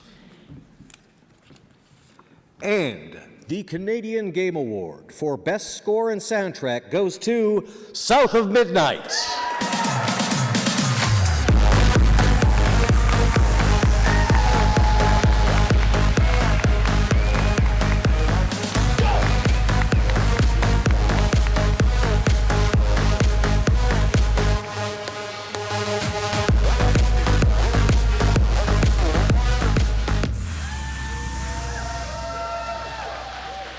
So I'm accepting this on behalf of our audio director, Chris Fox, and our composer, Olivier de Rivière, in Paris. Both Chris and Olivier came to me to talk about having a vision for music that was different than what they'd seen in other games. They wanted to put music front and center, not in the background. They wanted music to help tell the story of our games. They wanted to engage with people from the region, go to Nashville, find corps of high school kids and work with musicians from the region to not only craft the voice and the lyrics, but the sound of the game that we made.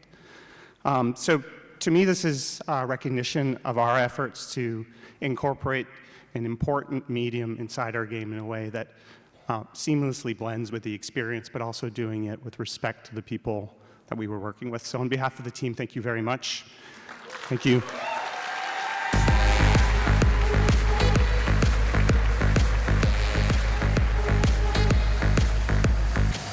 What's up, Chad? Today, we got 3 brand new JBL Quantum headsets to test out. First one, let's try out the 250s. Chad, y'all see that? Yo, where was I? Next, we have the 650X. These things are fire. Yo, what is JBL doing? Okay. Time to lock in. We got the 950X. With a headset this good, I'll be ready for anything. Because sound is survival. What? These are the nominees for Best Audio Design, brought to you by JBL. Hell Is Us. Battlefield 6. Eternal Strands. Assassin's Creed Shadows.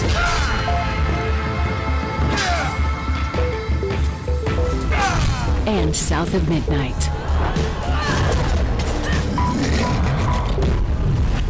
And the Canadian Game Award goes to South of Midnight.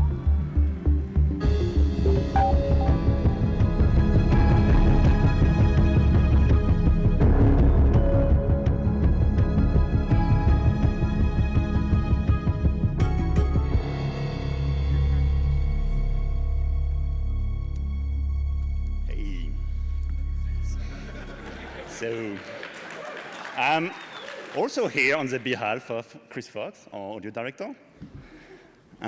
Audio design is such an interesting fusion between tech and art, but also a very challenging one. So I would like to congratulate all the other nominees.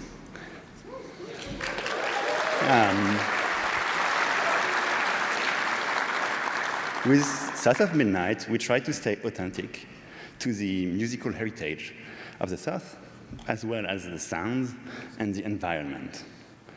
But we did it in a dynamic way, weaving it into an interactive score to build a powerful moment in the game.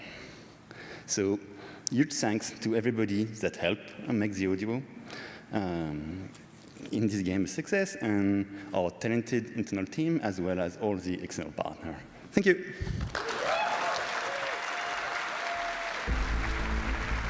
Please welcome Canadian Game Awards creator and executive producer, Carl Edwin Michel.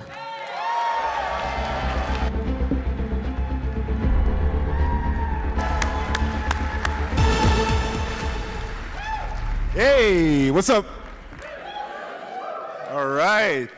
Well, first of all, I just wanted to start to say thank you to my team. I always start with that. Thanks, my team. It's an amazing group putting this show together, so thank you to them. I also want to thank our partners, sponsors that are, because of you, we're making this show together, so thanks a lot for that.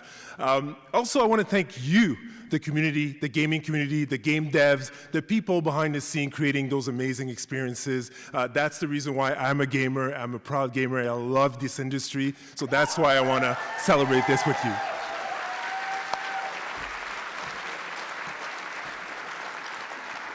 The other thing that I want to say, I want to thank all the devs that came to our showcase. Last year, we've tried a few initiatives where we're going from event to event, just showcasing a bunch of Canadian game developers, and it went really well. So well that we decided to create our own Expo, but really having a big event. And we talked to a few people, and we're happy to say that we're having our first Hey Game Expo that is going to happen in Kingston in July 3rd and 5th. It's going to be at the Slush Puppy Arena, so really happy about that. I think we have some people from Kingston here. I don't know where they are. Please come on stage with me.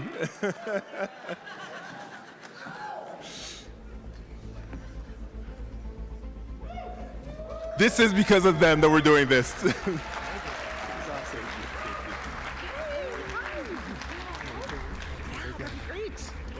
Yeah.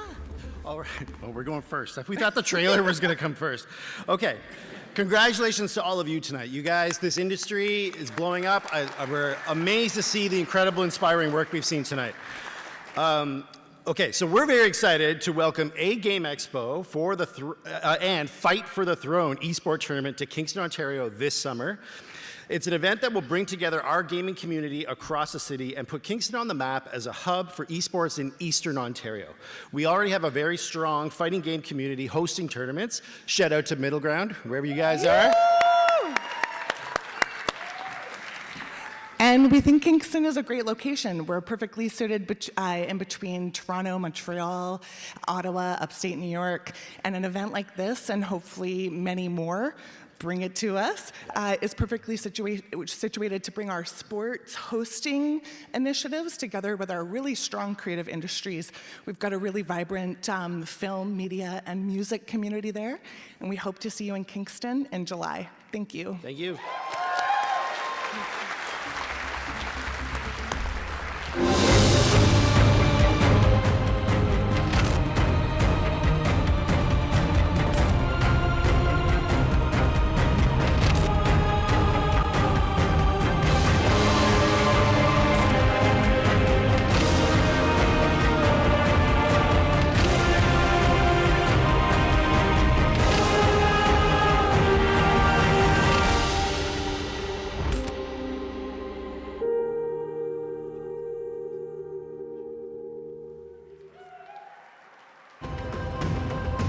Canadian Game Awards.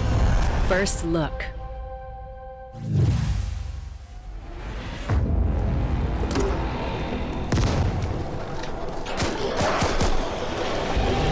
Infected and mutants are swarming the area. It's like they're running from something.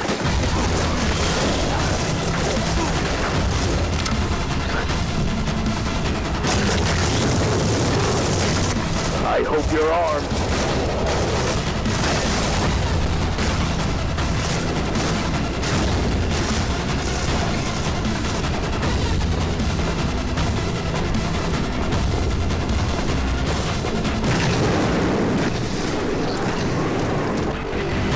Stay away from the fog, God's sake.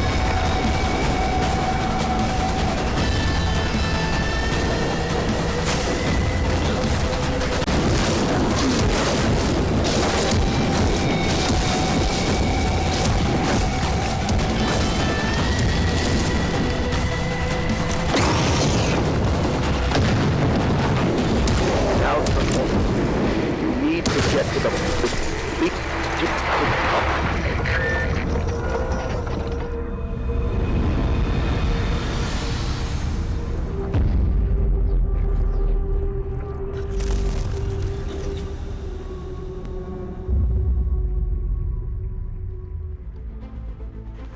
Well, folks, we're coming up 9 o'clock, 9:30 in Newfoundland, so I've been asked to tell you that we're going to fly through a few here. Indeed. Esports has become a core pillar of the video game community. Not just something you watch, but something that has shaped how games are played, studied, and even built. It is high pressure, for sure, but it's also highly collaborative. Behind every match you see on stage, there's a network of people and systems working together. Players pushing their limits, coaches adjusting tactics, and organizers building spaces where competition can thrive. It's become a space where performance, preparation, and presentation all collide in real time. Sometimes chaotic, sometimes precise, but always moving the medium forward in some way. So when we talk about esports now, we're talking about a core part of modern gaming culture, not separate from it, but right inside it. And tonight, we begin by recognizing the players who sit at the center of that world. Let's take a look at the nominees for Best Esports Player.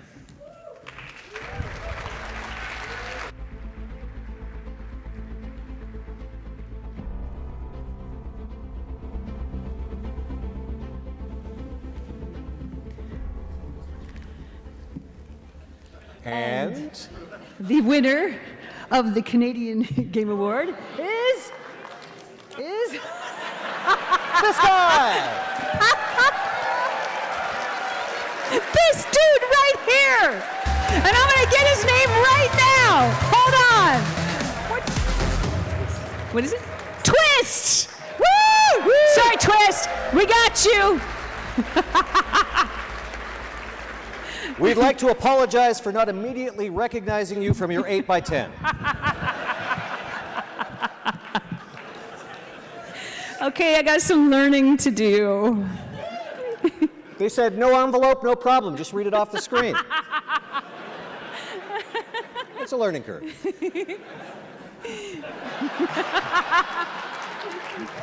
Twist is going to stay with us for a while we work this out.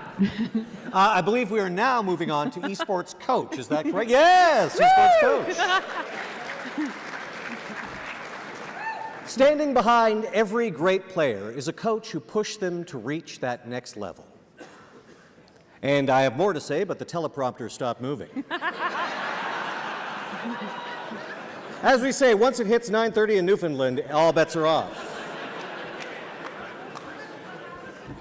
So I will reiterate, standing behind every great player is a coach who pushed them to reach that next level, working at the crossroads where preparation meets inspiration. Coaches are right there, devising tactics, adjusting strategy on the fly, and keeping things calm when the matches are anything but. So, now we celebrate the leaders behind the scenes, those who take raw talent and transform it into champions. Here are the nominees for Best Esports Coach.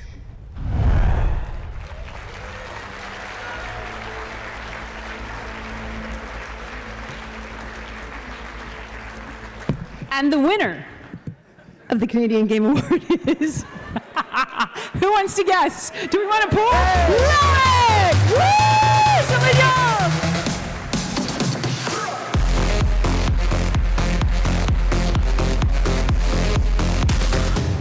This is my favorite part of the night. Yes. I'm glad you did. I was actually trying to memorize all those names and faces in the 4 seconds that we had. So thank you. Thank you for doing that. Of course, every big esports moment needs an even bigger stage. And every unforgettable esports memory, I will tell you in a minute.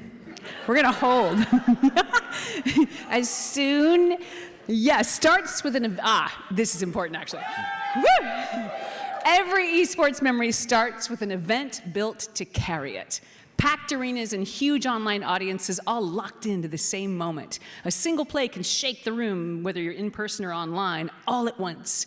This next award is about the tournaments that bring it all together. The talent, the production, the crowd. When it all works together, it's more than competition. It's a full spectacle from the first match to the final point. Here are the nominees for Best Esports Event.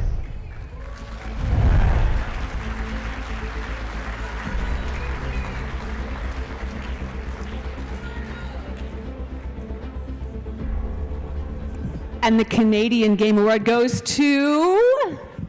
Raptors! Woo!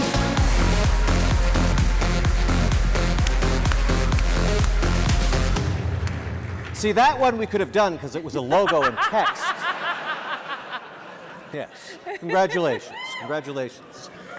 And last, but certainly not least, we have the esports organizations.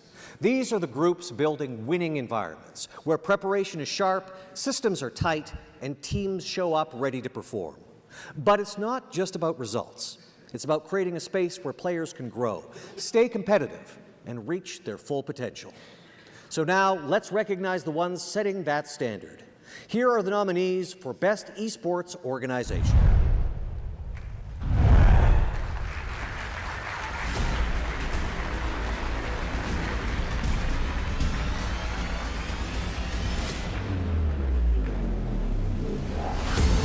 And the Canadian Game Award goes to Shopify.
This is a bit of a weird one.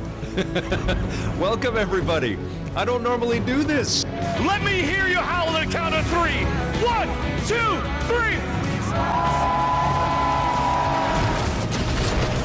Oh, the dive! Wow. It's Wednesday! Like you, I was dying to play this game. I've been waiting for years and years. You got a meeting, but you're going to try to keep up? Listen, I appreciate you putting my Azeroth Interiors entry on par with your work. I refuse to respec! I refuse to respec!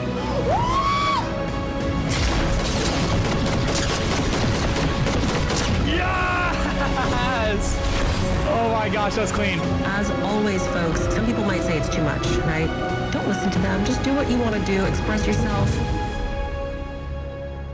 Please welcome the founder of XP Gaming and co-founder of VGLX, Jason Lepin.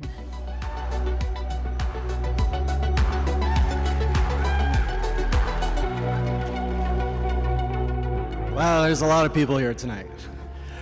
Good evening, everyone. I'm also losing my voice, so pardon me ahead of time. On behalf of VGLX, the Video Game Live Expo, I'm honored to present the award for Best Canadian Content Creator.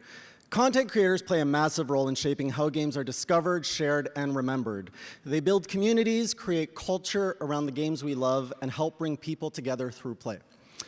We believe gaming is at its best when it creates shared experiences and real communities, which is exactly what we aim to celebrate at VGLX this October through playable experiences, live entertainment, and our new Creator Lounge designed to support and connect creators from across the gaming community. The nominees for Best Content Creators are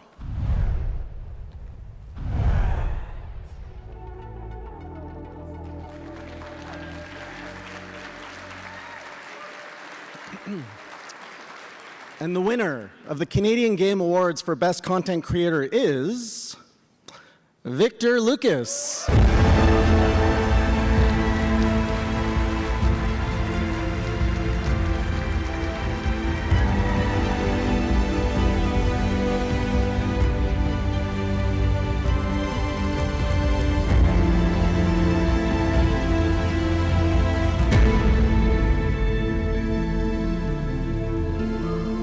Get one of these.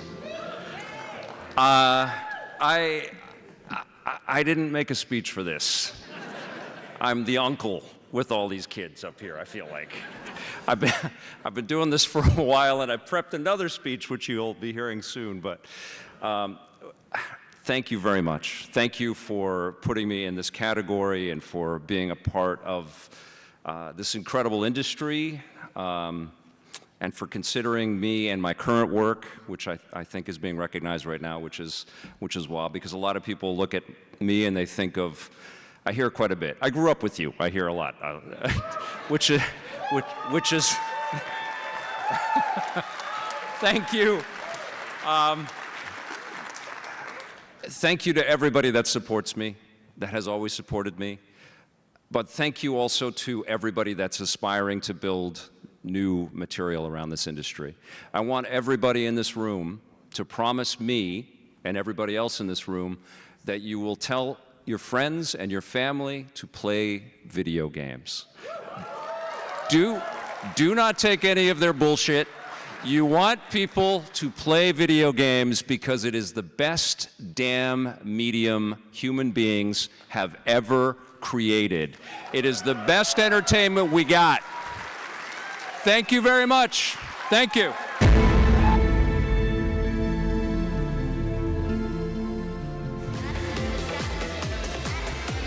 This is way better than going to the bank. Oh my god, you look amazing. Yeah. Are you serious? Yes. Work. Nice. If you build the best BMO branch in Fortnite, you could win $5,000. That is super cool. Welcome to the 3rd annual TFC and BMO Level Up Cup. If personal finance was a game, what build would you choose to meet your goals? How is the fraud landscape changing? Woo, we did it! We saved Billy. You see Billy? AJ is your champion. Congratulations. Yeah. Yeah.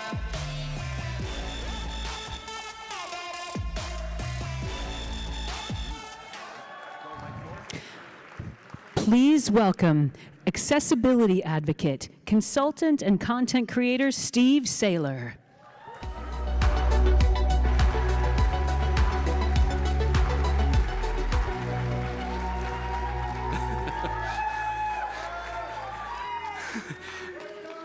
Oh my God, Commander Shepard said my name. Hello, everyone. It's great to be able to be here. You all look fantastic. I'm blind, so take with that what you will. So I am honored to be here because, I don't know if you know, fun fact, today is actually Global Accessibility Awareness Day. So I am very honored to be able to present this very first time an Accessibility Award, the Canadian Game Awards, so thank you. For millions of players living with disabilities, features like customizable controls, subtitles, colorblind modes, speech-to-text, and adaptive hardware, they aren't extras. They're the bridge into the experience. They're the difference between sitting on the sidelines and finally getting to play. Games are where friendships start, where stories are told, and where communities grow. No one should be locked out of that because a menu can't be read or a controller can't be used.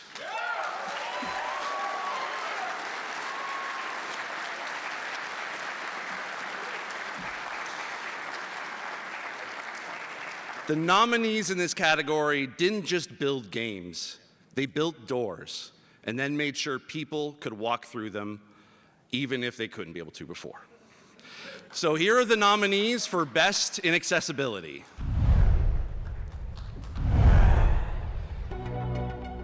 Wanderstop, Squeak Ross, Home Squeak Home.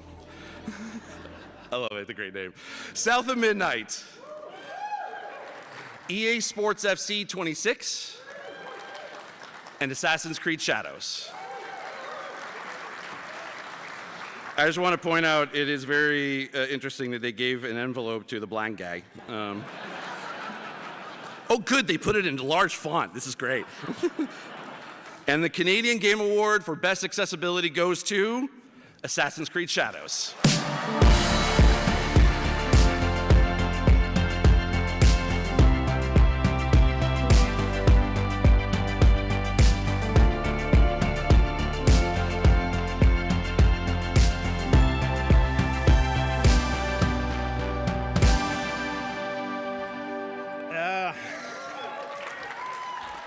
Thank you, everyone. Accessibility is something we take to heart. And I want to thank the team in Quebec, Belgrade, and Kyiv who contribute to this work. And also special thanks to our UX director, Jonathan Bédard, for his guidance and care throughout the process. To the players who rely on these features, your feedback guide us every step of the way. Merci à tous. Merci beaucoup, Québec. Merci.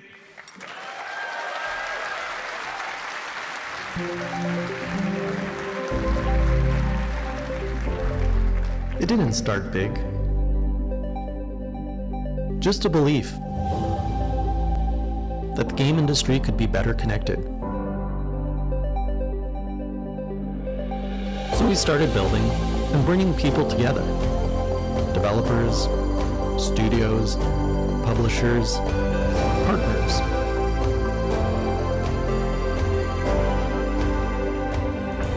And what started as a local idea became a platform spanning the country. In just 5 years, XP Gaming has helped create thousands of meaningful relationships, helping drive over $100 million in opportunity across the industry. But behind every connection is a story. Great games can start anywhere, but they grow through connection.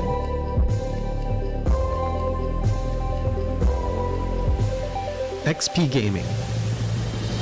This is where the game industry connects.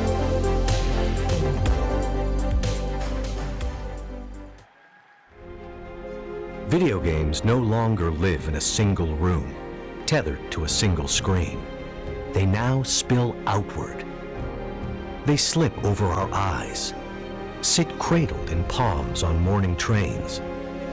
Play has become nomadic. Games unfold in moments and marathons. They're solitary or shared, intimate or spectacular. They meet the player where they are. They ask less about how one should play, but rather how one wants to play. Within this abundance stand the true game changers. Designers, artists, engineers, and players who push against habit and expectation, expanding where play can happen, and reshaping how games fit into our lives.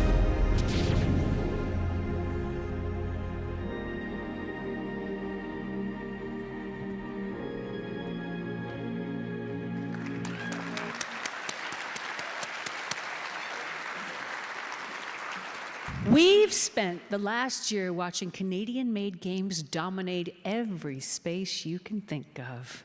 PC, that's right, woo! Like, yeah! PC, console, mobile, VR, with all these ways to play. Each comes with its own unique flavor, different challenges, different constraints, but always the same goal, to make something people truly connect with. So now, it's time to honor the very best in every corner of the gaming world. First up, the platform that pushed gaming forward, Best PC Games. The nominees for Best PC Game are Aloft, Foundation, Ambrosia Sky Act 1, Eternal Strands, and Battlefield 6.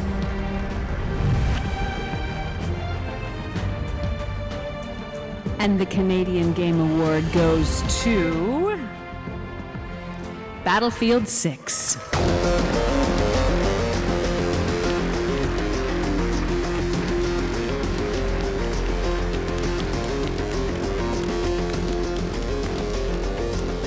on, still walking.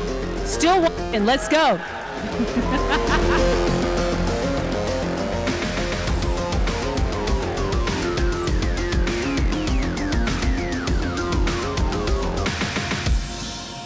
Thank you very much. On behalf of everybody at Battlefield Studios across the world, but especially in Canada, at Motive in Montreal and Ripple Effect in Vancouver, thank you very much. That means a lot to us and to our fans. Thanks a lot.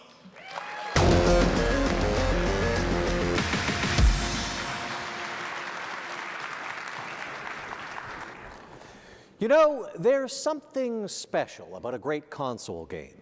The room falls away, the controller disappears from your hands, and suddenly you're somewhere else entirely, lost in a world of endless possibility. Here in Canada, our developers pour their hearts into the worlds they create. You can see it in the smallest details, hear it in every note of the score, and feel it in the quiet moments between explosions and boss fights. This year's nominees don't merely keep us occupied for a weekend or two. They remind us why games stay with us, why years later people still talk about a certain mission, a single line of dialogue, or an ending that hit so hard the feeling never faded. The nominees are... These are the nominees for Best Console Game, brought to you by Best Buy. Battlefield 6. Hell Is Us. South of Midnight. Assassin's Creed Shadows. And Marvel Cosmic Invasion.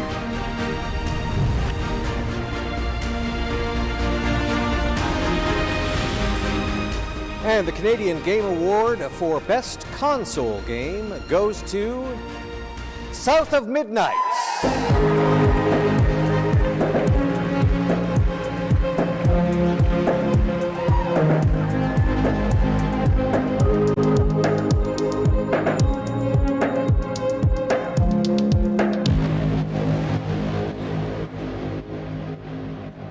Second, I'm pulling out my phone right now, and I hope it's still on my speech. There we go. All right, so yeah, it's really an honor to be nominated in such an impressive lineup of Canadian games. Really, congrats to all the fellow nominees. And if I add still ends, I would, give you guys a round of applause. So I think you do deserve it. Thank you. So. South of Midnight is the result of an extensive team effort. Everyone on the project brought their talent, their passion, their dedication to make a game they hope would resonate with people. Some of them are sitting right over there. Some others are going to be watching from home. So this award really is the result of that collaboration, and it means a lot to our team. We spent years pouring our hearts into South of Midnight, and seeing players connect with it, it's been the greatest reward we could ask for. And we want to thank everyone who played, supported, shared the game, reviewed it, streamed it. Really, it was great to see the reaction. Thank you very much. And we also want to thank our partners who were an integral part of the team, as well as the team at Xbox for supporting the vision. So on this, again, thank you all for this honor. Thank you.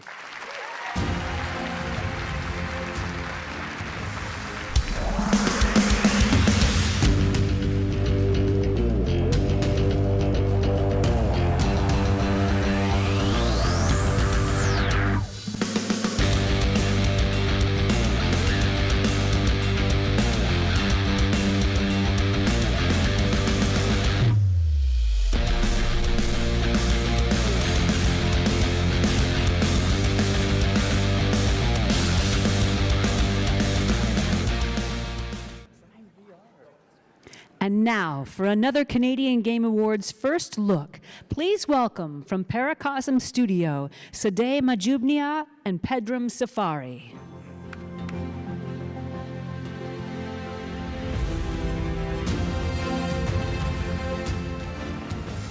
Hello, I'm Sadeh. I'm founder of Paracosm Studio, a small indie studio from Nova Scotia. And I'm Pedram Safari, the lead developer and designer. Also, I'm one of the board of directors of Interactive Nova Scotia, and I just want to say we've been so great to see. Last few years, it was really hard on game industry, especially for Nova Scotia. We had the studio closures, but we all stayed together. I've been part of many industries in the past, but last decade, I was part of the game industry, and I saw how much we care for each other. Keep up the good work.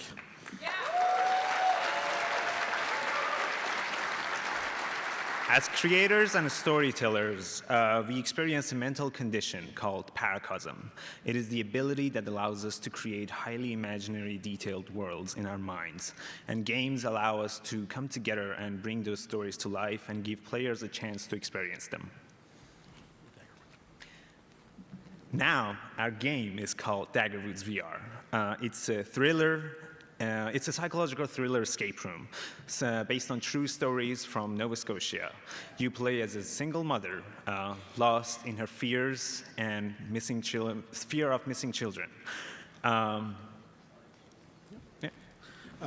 We prepared a small teaser for the first look, and please enjoy and make sure to wish list and follow us on socials.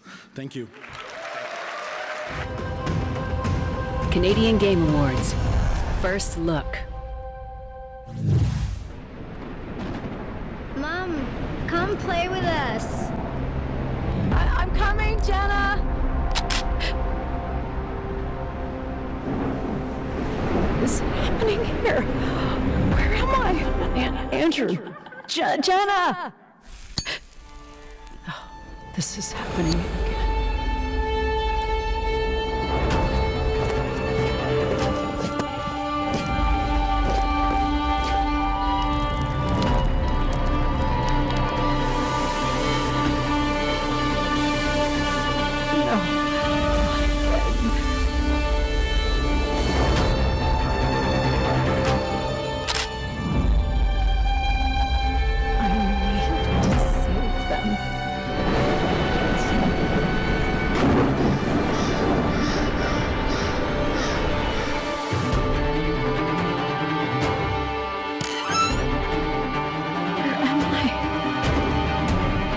This is happening again.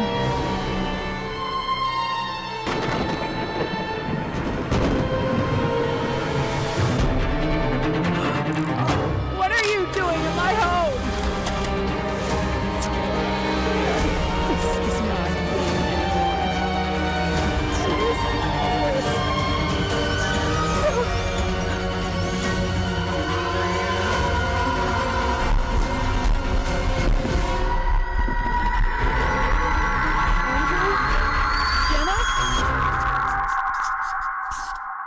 I'm done playing this game.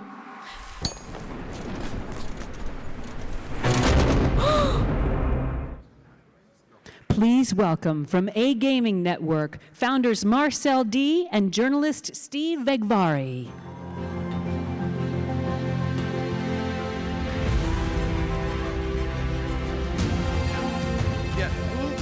I don't know if I'm trying that game out. I'm just letting you know. No, that's too spooky for me. That was too spooky for me.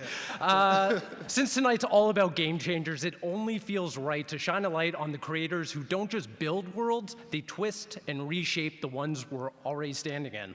These games just don't sit on screen. They shift how we see space, touch, and even memories itself. Slip on a headset or AR glasses and suddenly your living room isn't your living room. Are these AR? No? No. Oh, no, these not are yet? regular. No, Okay, no. so it could be a sprawling boss area 1 minute and then a quiet forest trail the next. And that's when we realize the lines between virtual and reality is getting thinner by the day. So when we celebrate the games in this category, we're really celebrating a new way of being present.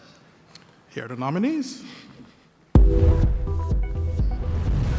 The nominees for Best VR and AR Game are Verse VR, Elsewhere Electric, Fruit Golf, Chrono Strike, and Prison Boss Prohibition.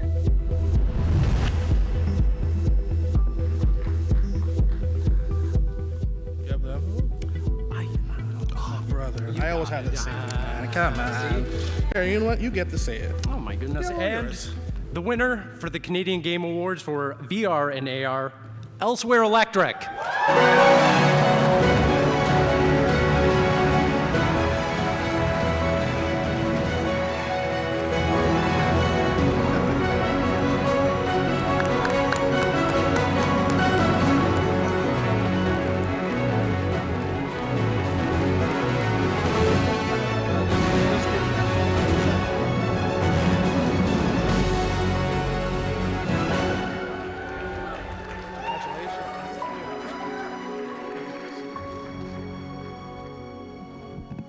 Yeah, thank you for this, Canadian Game Awards.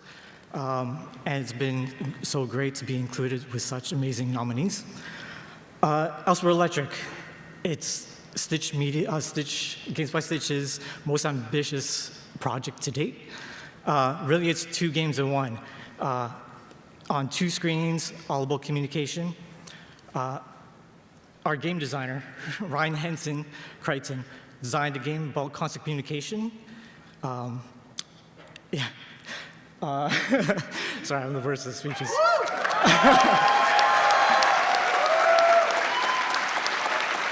Thank you. This game couldn't have been made without the support of the Canada Media Fund and Ontario Crates. Shout out to them. And the work of such a very small, diligent team at Stitch. Thank you very much.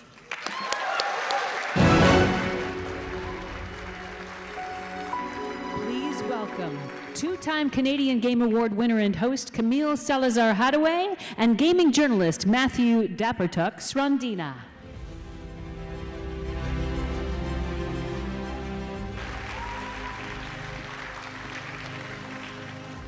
Wow, what a talented group. Just a little bit intimidating being up here, you know what I'm saying? Give yourselves a round of applause. Give it up, everybody. Well, speaking of talent, this is the talent that they create things that can fit in the palm of your hand and in your pocket with mobile games. So mobile games have a way of sneaking up on you. 1 minute you're waiting for the bus, grabbing a coffee, killing 5 minutes between meetings, and then suddenly, boom, you're completely locked in. Great mobile games don't demand a 40-hour commitment. I find my way to do that with Pokemon TCG, but you know, they fit naturally into the cracks of life until those cracks start feeling like doorways to something bigger. The nominees in this category provide that small screens that small screens can still deliver huge worlds, sharp storytelling, and those dangerous just one more run moments that never really turn out to be just one run. All right, and the nominees are... Here are the nominees for Best Mobile Game.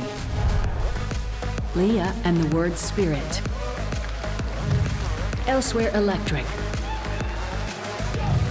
Rainbow Six Mobile. And EA Sports FC Mobile 26.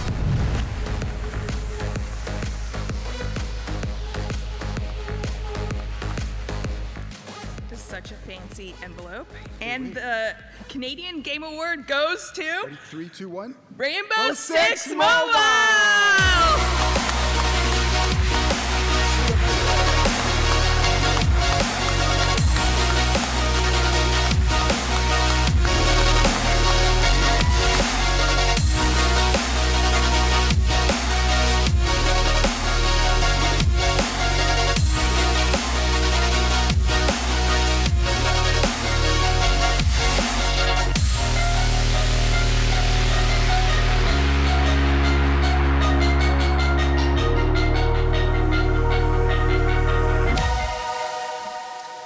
Hello.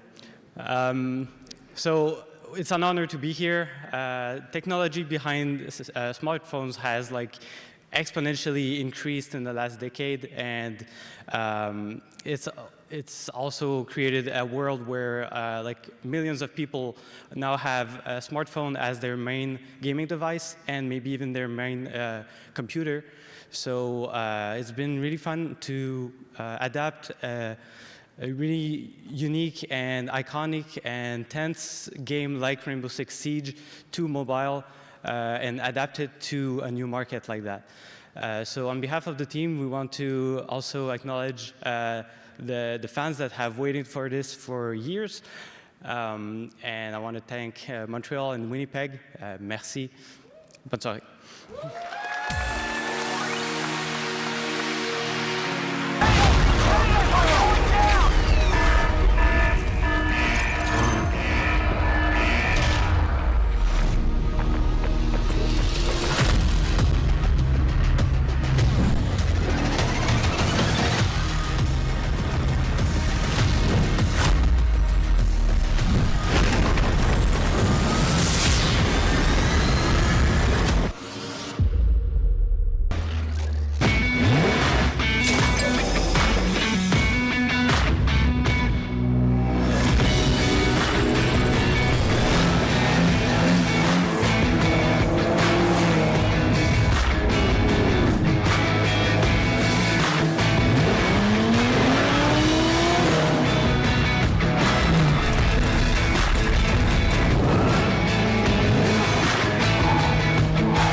For more than 2 decades, Canada has helped shape the future of video games. Today, more than 821 studios employ over 34,000 people and contribute $5.1 billion to Canada's economy. And across the country, millions of Canadians play, connect, and create through interactive entertainment. Behind the scenes, the ESAC works with governments and industry leaders to ensure Canada remains one of the best places in the world to make games. We champion the creators, innovators, and storytellers whose work entertains billions of players around the world. Canada is built to play, and the future of video games is being made right here.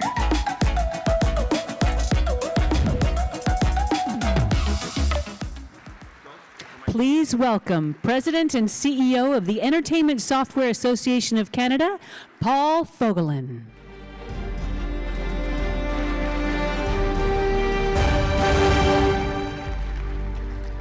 Good evening, everybody. Are we having fun? Great vibe. At the Entertainment Software Association of Canada, we're proud to represent an industry that creates experiences enjoyed by millions of Canadians and players around the world. Tonight, we're especially excited to present the ESAC Fan Choice Award. Now, this award is unique because it's determined entirely by players. Over the past several months, thousands of fans from across Canada cast their votes to support games that resonated with them the most. This year's top 5 finalists reflect the incredible diversity of Canadian video game industry, from globally recognized franchises to innovative independent titles, and from studios in Quebec and Ontario and other creators all across the country. So before we reveal the winner in this envelope, we're going to take some time to recognize the top 5 finalists, and feel free to applaud. In 5th place, Assassin's Creed Shadows by Ubisoft Quebec.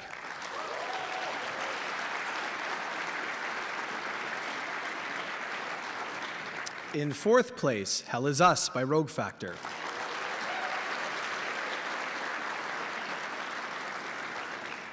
In 3rd place, Fresh Tracks by Buffalo Buffalo.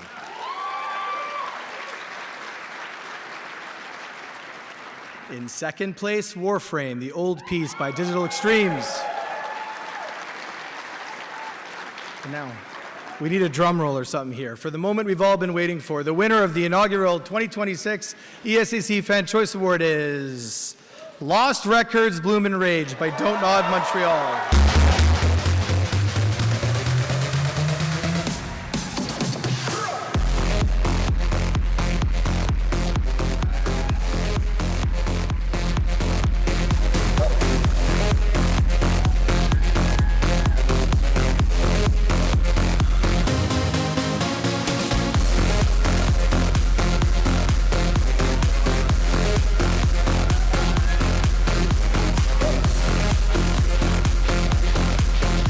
Surprise for us. We were not expecting that, but yeah, we're so happy. Yeah, thank you so much, everybody. We are really not ready for this one, so thanks for all of our players. We want to thank all our team back at Downtown Montreal for everybody who worked on this game. You know, the games we do, we love to create characters and tell stories that we hope you will connect with. So knowing that it is the prize from the public, I mean, it's so great that they connected with Swan, Nora, Autumn, and Kat. Again, thank you so much for this.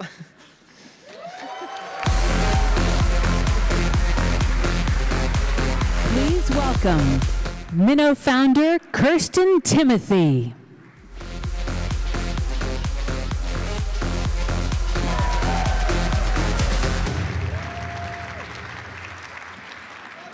Hello, everyone. My name is Kirsten Timothy, aka K Von Doom around the world, and it is a pleasure to be here at the Canadian Game Awards. Shout out to every single Canadian game dev across Canada.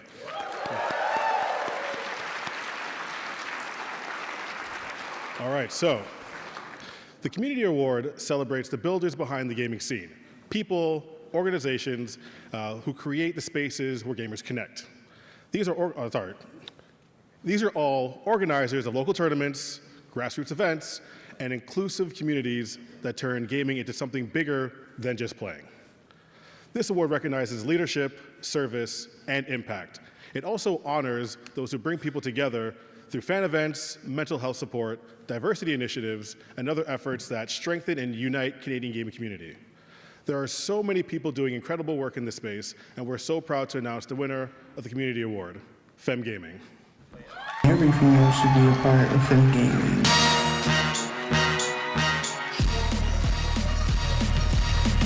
I love knowing that there are so many women that enjoy gaming as much as I do.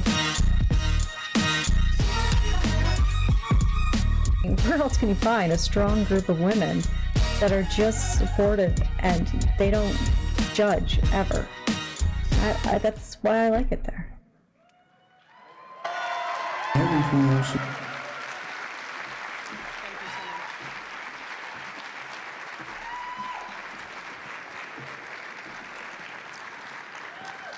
Thank you so much. For those who know me, I'm not a big person who likes to be in front of everyone. I'm more of a behind-the-scenes kind of person, so I appreciate your support. Thank you so much for the Canadian Game Awards for this incredible honor. Winning the Community Award means more because Femme Gaming started with just me behind a screen. No funding, no big team, no roadmap. Just a belief that women deserve to feel welcomed, represented, and supported in gaming and esports.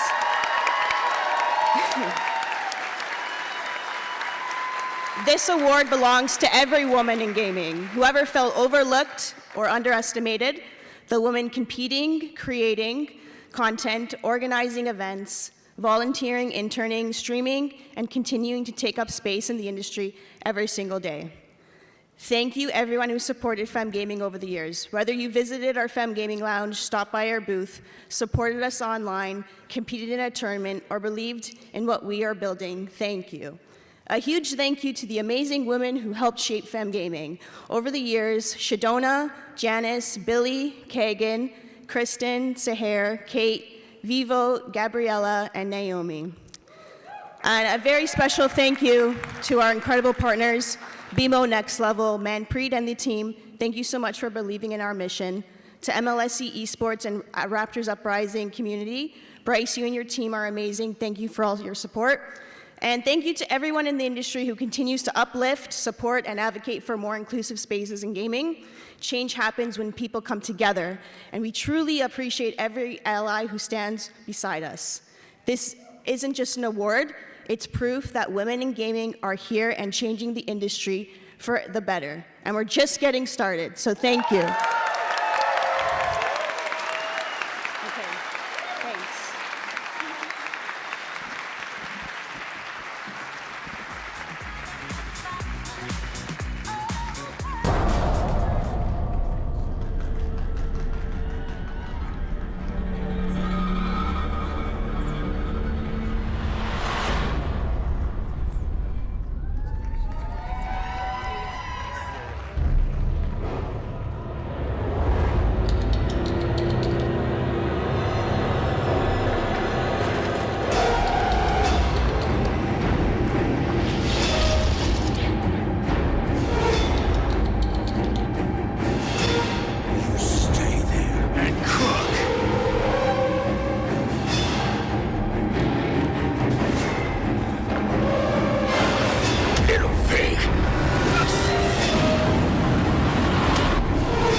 When you volunteered for the therapy, you were in rough shape. Worthless. Human garbage. Well, I'm going to help you, to guide you through. It's going to be painful. You can believe that. We wouldn't have brought you all this way for something easy. But at the end of this journey, you'll be reborn. A whole new you. We're all going to get better together.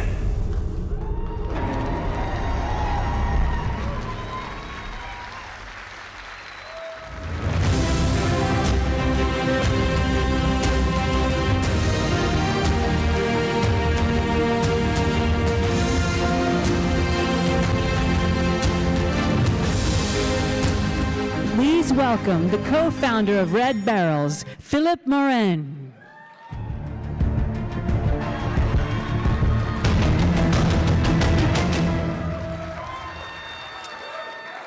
To Montreal.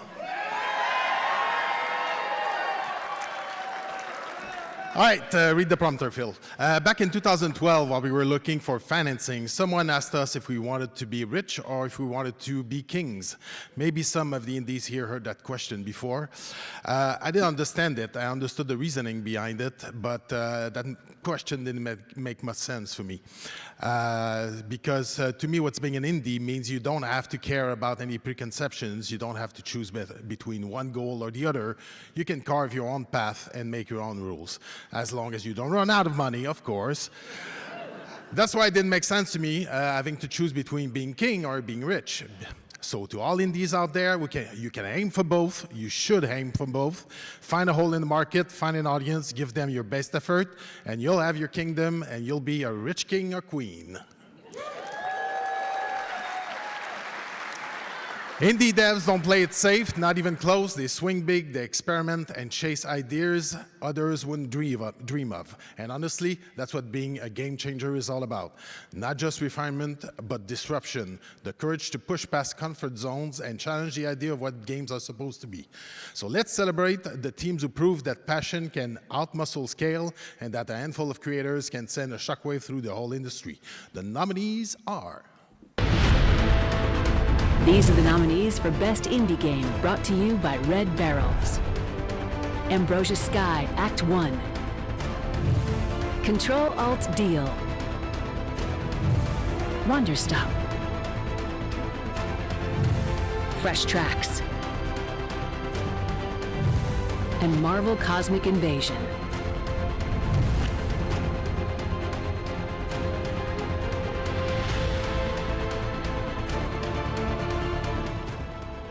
And the Canadian Game Award for Best Indie Game goes to Wonderstop.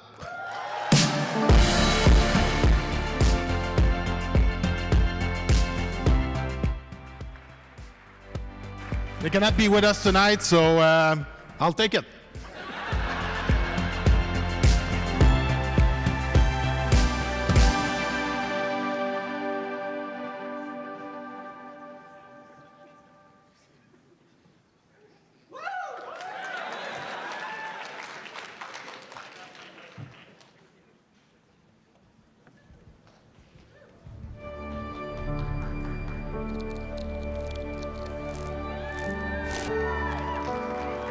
Hey, welcome to Electric Playground. We've got a very special episode for you guys today, so let's get right to it, shall we? What I always admired about Victor is that Electric Playground was consistent, right? And to this day, Electric Playground is consistent. Victor was really, archiving the history of games. He's always been the true, sturdy, authentic voice for gamers in Canada, and he has never wavered on that. Who was I? I was a guy out of Canada. I had an idea for a TV show, and the industry let me in, and I got to see firsthand how hard people work to try to make some cool things. Roll tape. All right, get out of the frame. Let's go. Can you do like an impression of what that character is? Hey, watch out. Hey, I'm a bug from Galaga. I knew I had to do something special, so I started dreaming. Well, that dream ended up being this show. And because of all of you wonderful people, I got to live it. Guys, I got to tell you, I am just really happy. And I really think it's a one-of-a-kind thing to have a show that's been on this long with one person really guiding it the entire way. That just doesn't happen anymore. He was starting something that just didn't really exist at the time. Victor Lucas has been a staple in the gaming media culture history for as long as there's been gaming media culture history. No one knows more about video games and the people who make it than Victor Lucas. He's just encyclopedic in his knowledge of the industry and in his championing of the Canadian game industry. He had a vision for what games could be, but also he could see all the work and love and passion that went into making them, and he made it his job to be someone who could tell those stories. When you watch him, you go, okay, this guy loves what he's talking about, and I love what he's talking about. So let's all love what he's talking about together. Nobody else in the world, not just in Canada, nobody else in the world brings to games the perspective that Vic brings to games. This is everything to him. Everything you see is what you get. He truly loves all of this stuff. Oftentimes, I think the things that are most successful are when they're built authentically from a person's voice, and I do think, Electric Playground, Judgment Day, Reviews on the Run, all that stuff is very much Victor. I love a lot of games. Guilty as charged. I love a lot of video games. But if I didn't, there would have been no television show like Electric Playground. Thank you for your years of contributions to interactive entertainment. You're a true master. I will always call Victor Lucas the godfather of gaming in Canada because he is. You can't argue with me about that. Victor Lucas is a game changer because by definition, he changed the game. Canadian gaming industry, and I think gaming as a whole, is completely different because of people like Victor. They should hook him up to the grid and power 1 million homes for a year because he just has infinite amounts of energy. He's still covering it now. It's not like it's ended. Man's still going strong. The longevity.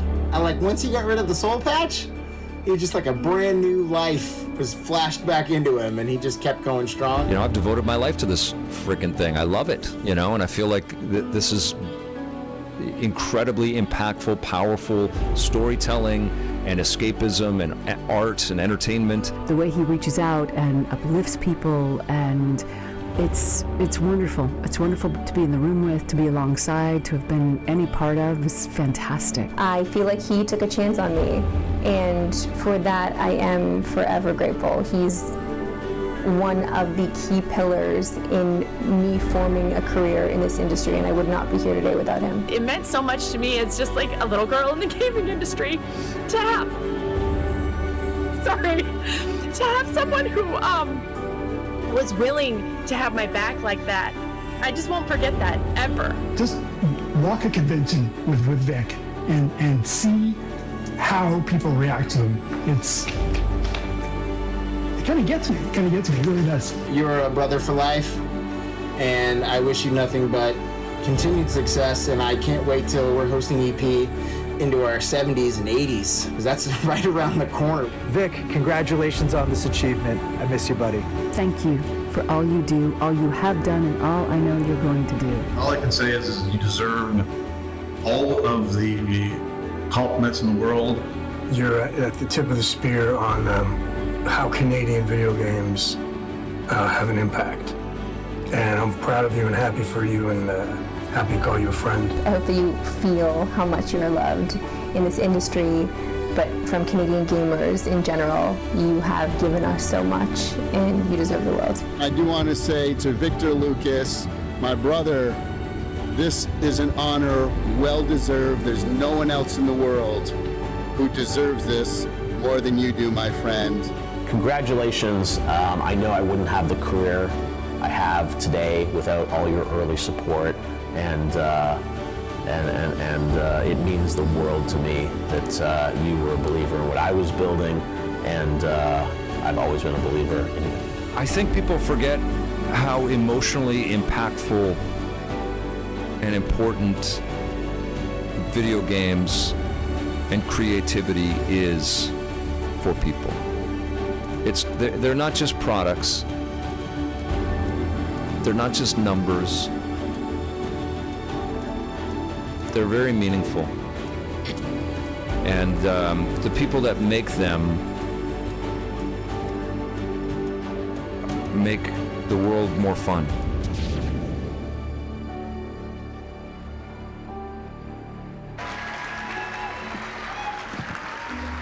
Yes, it's time for the Game Changer Award.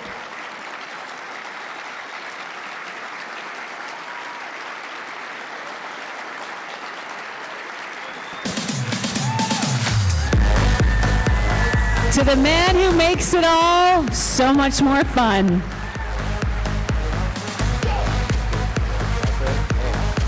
Congratulations, buddy.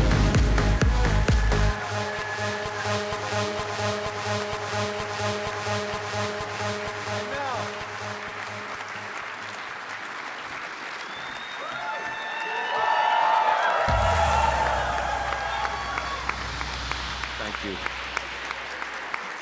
I'm supposed to follow that. That was Carl. This is when you say. Thank you. Thank you. Oh my God. I'd just like to say congratulations, Victor, on your excellent collection of toys. Thank you. Mark gets me. You get me, brother. I'm just going to put this down because I actually did write it. Okay, thank you.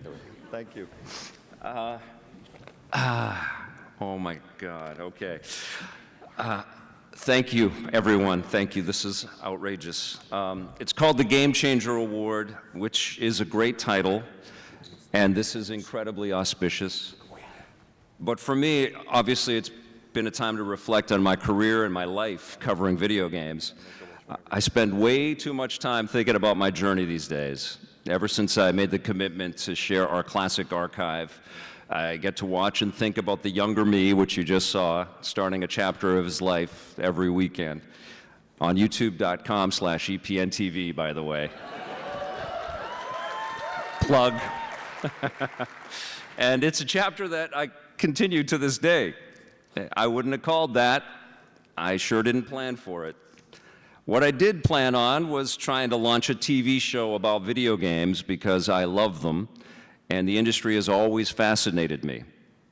Game makers, you are incredible. You aspire to entertain through the most challenging inventions, and it has been and continues to be an honor to document your work, your teams, and your ambitious imagination. When I was pitching the Electric Playground, I had to drop a lot of stats about how big the game industry was in the mid-90s. That's how old I am. And how big it was predicted to grow. I got a lot of TV executives, very excited with those numbers. I used to read every issue of Wired magazine, and the discussion about the convergence of internet and television was in bold-faced type every month. So naturally, as we pitched and shot demo footage for EP, we launched a website about video games, one of the first in the world. And there were no background colors back then, just gray. Every website was gray. Now I'm the one that's gray. It's crazy. I'm getting this award and this recognition today, but you know I didn't create our shows alone. I did create a blueprint, and then with the kindness and grace and generosity of a collection of fellow dreamers, we chased it. We were all pretty green, and you can see it in those earliest episodes, figuring out how to do this. Aaron Mooney had experience in the newsroom, and he supervised our production. Tavis Dunn worked on computer graphics part-time while he worked in a computer store. We asked him to create some title graphics for our first show about E3, and he became our incredible art director and defined the look of the Electric Playground. Rob Koval was a fan that watched the show, and we met him and instantly realized he should be a part of the team, and he became an invaluable producer and the EP elf, which he deserves a round of applause for. Yes. Thank you. You're calming me down with that. I appreciate that. We auditioned Julie Stouffer, and she was just a beacon of light and a blast to work with. Kelly Benson blew us away with her improvisational skills, and Tommy Tellerico was a name that I knew from the video game magazines. He was lightning in a bottle as our host.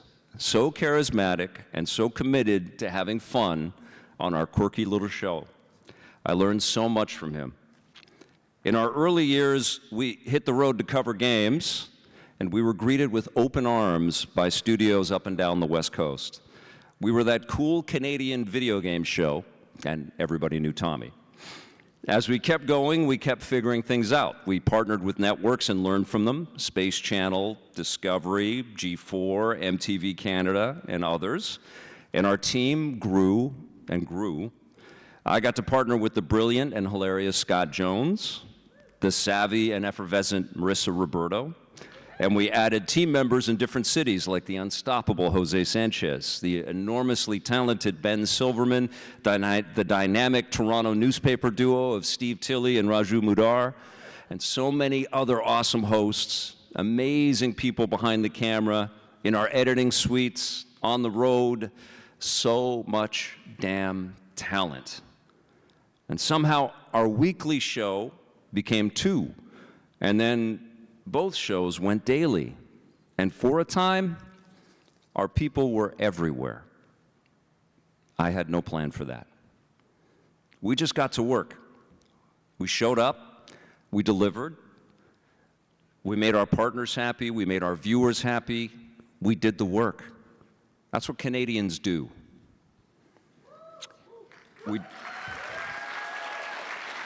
That's right. And over the last several years, I've been lucky to work with a smaller but mighty team of awesome collaborators. Johnny Millennium, the happy console gamer, the eloquent and elegant Bear Safi, and the unbelievably resourceful Blake Siefkin, who's helped me produce hundreds of videos on our YouTube channel. But this long road has also been facilitated by the support of many other people behind the scenes. Hayden Mindell at Rogers, who saw what the Electric Playground and our small production company could become. Martin Ray for leading us through a tumultuous time in our early seasons. Bob Dubberly for his kindness and business advice. David Perry at Shiny Entertainment for jumping on board to support EP when it was just a 3-page pitch. Charles Hirschhorn and Vinny Longobardo for bringing us into the G4 family. Fred Fierst and Kim Roberts for their friendship and their legal advice. Of course, I have to thank all of our sponsors and partners over the years that have stepped up to support our work. PlayStation, Nintendo, Xbox, EB Games, and almost all of the publishers. That leads to our current partners at P&P Games and UTM, who see the ongoing value in the work that we do and are both incredible allies. And honestly, there are so many more people to name that directly led me to being here tonight. And I want you to consider that, because what I'm talking about, it's a collection of people working together to do the best work possible. Every game developer in this room knows what I'm talking about. But as I look across the media landscape, I'm afraid that the people that create content about video games may not. The game industry is massive and it's tiny at the same time. For many of us trying to cover the state of this industry today, we're doing it almost always alone, each of us banging our social media drums, hoping for attention. And I know the media environment has changed. I know that algorithmic specificity is the model now. I know we all watch and play alone on our individual screens. I know that tracking consumers is so granular now. It's crazy to think that people would watch TV shows about how video games are made together. And yet somehow, for 20 years, that's exactly what people did. I've had so many wonderful experiences in my career, but I'm telling you, nothing could beat running into a whole family of people that watched our shows together. It's something that I genuinely hope that every creative person in this room gets to experience one day with their work. And you see, that's the thing. I'm not here on this stage right now because of the TV show ideas I came up with and produced. I'm here because of the teams of incredible people we were able to build to cover the teams of incredible people that make this industry literal magic. It was always about the people. But there's another, yes, you guys.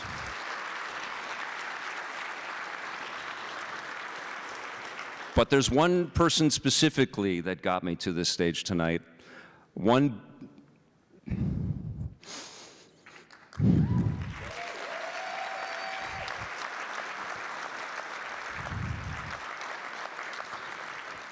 beautiful force of nature that has always had my back, always helped me carry the load, always set me straight, always shown me kindness and patience and lent me her strength. We've gone through everything together. I've dreamt up crazy things, and my love, my heart, has helped me make those dreams a reality. The grandest dream we built together is our daughter, Ruby, who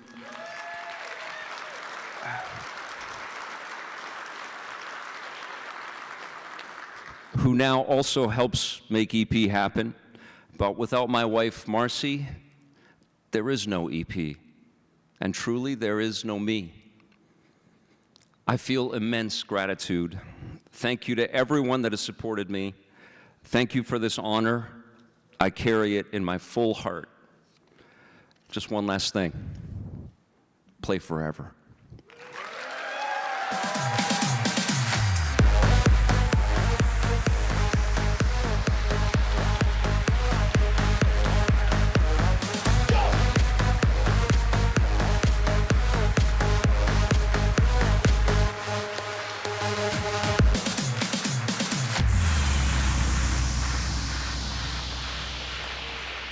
Yes, once again for Victor Lucas, the man, yes?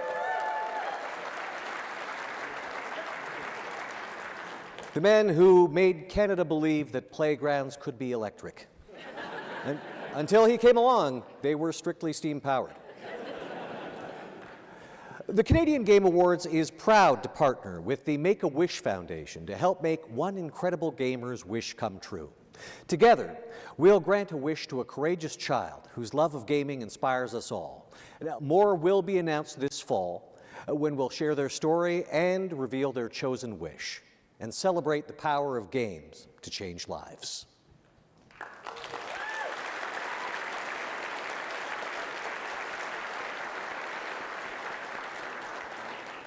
Next up, the teleprompter will move up. There we are. Yes? Oh, hold on.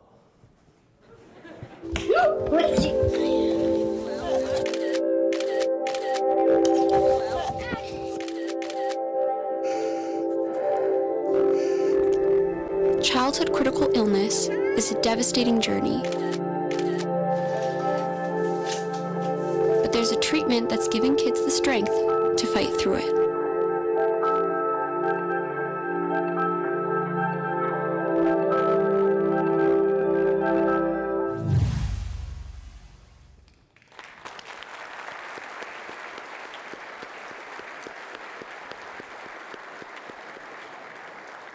Make-A-Wish, a fantastic organization that I've had the pleasure of working with, and they do make wishes come true. Next up, a first look at the sequel to the 2022 Canadian Game Award winning Echo Generation, Echo Generation 2. Please welcome from Coco Cucumber, Vanessa Chia.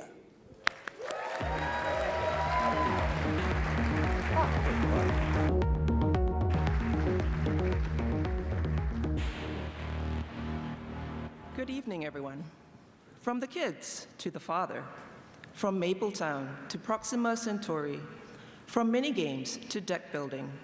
A lot has changed since the first Echo Generation, but at its heart, it is still a story about adventure, mystery, and the people that we care about along the way.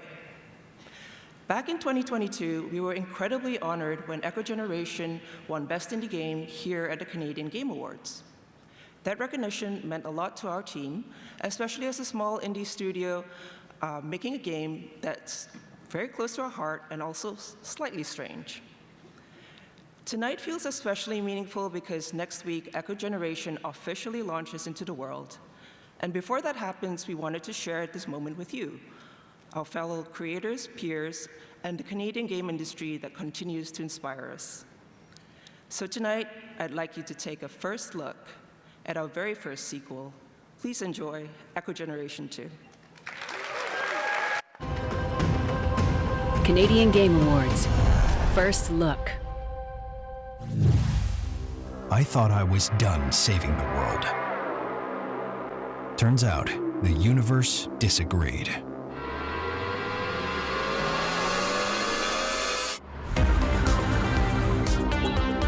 Good news? I'm not alone. Got a little guy along for the ride. We stack combos, we synergize, and somehow, it works. Then more so-called heroes showed up. Not exactly what I had in mind, but they get the job done.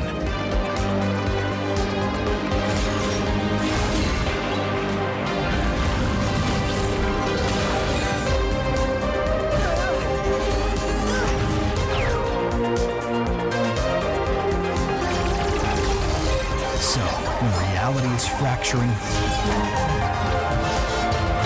and the universe is ending, I say, we ended first.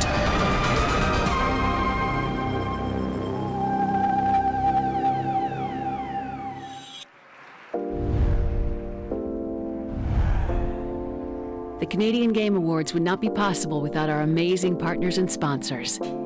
Thank you for your support.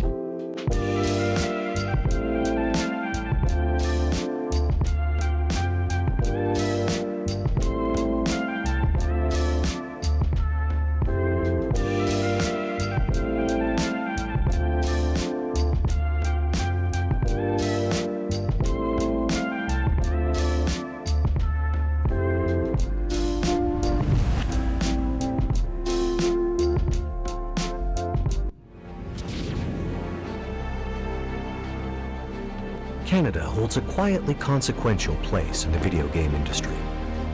Less a loud herald than a steady force shaping the medium from within. Ours is a country of vast scenery and dense cities, of winter light and coastal rain. And these contrasts seep into the games we make. From Montreal's layered histories to Vancouver's glass and mountain horizon. From the prairie's open skies to the North's austere beauty. Canadian studios have become game changers, not by chasing spectacle alone, but by refining craft. Now, let's begin. In this way, Canada helps push gaming forward, not by dominating the conversation, but by deepening it. Proving the art form can be expansive, human, and quietly ambitious all at once.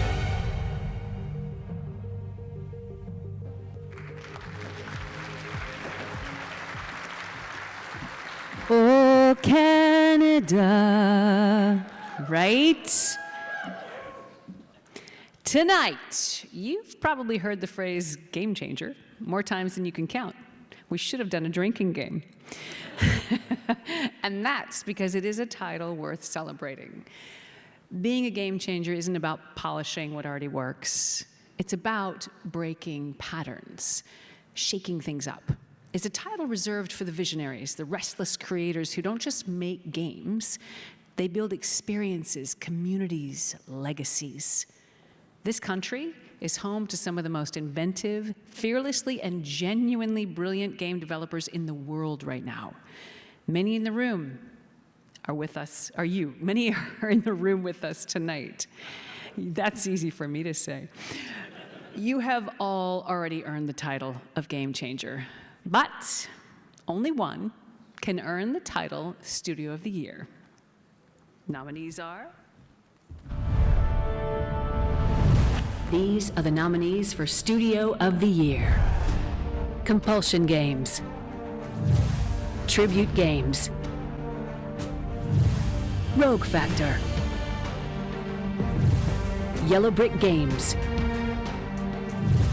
and Digital Extremes.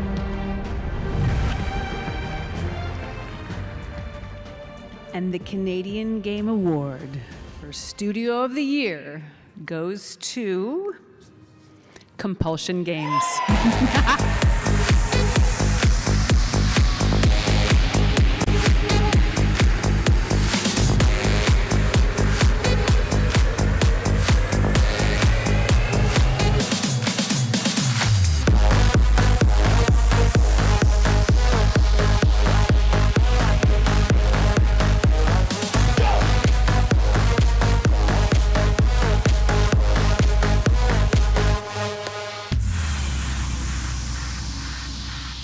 I have so many friends in this room.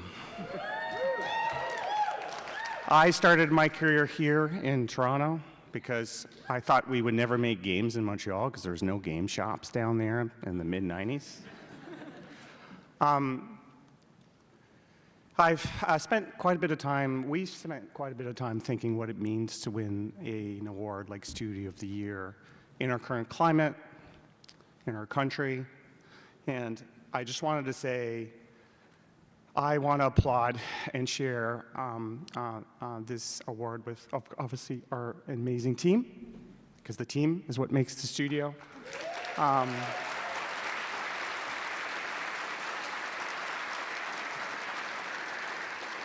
want to recognize all our fellow nominees who I've got to meet over the years. I mean, the folks at Digital Extreme, Steve Sinclair, showed me how to start my first studio, helped me at the very beginning. The folks at Road Factor, at Tribute Games who were down the hall, and we got a chance to meet the folks at Yellow Brick, but also every studio head that's running out there. We understand that this is a different time to be running a studio.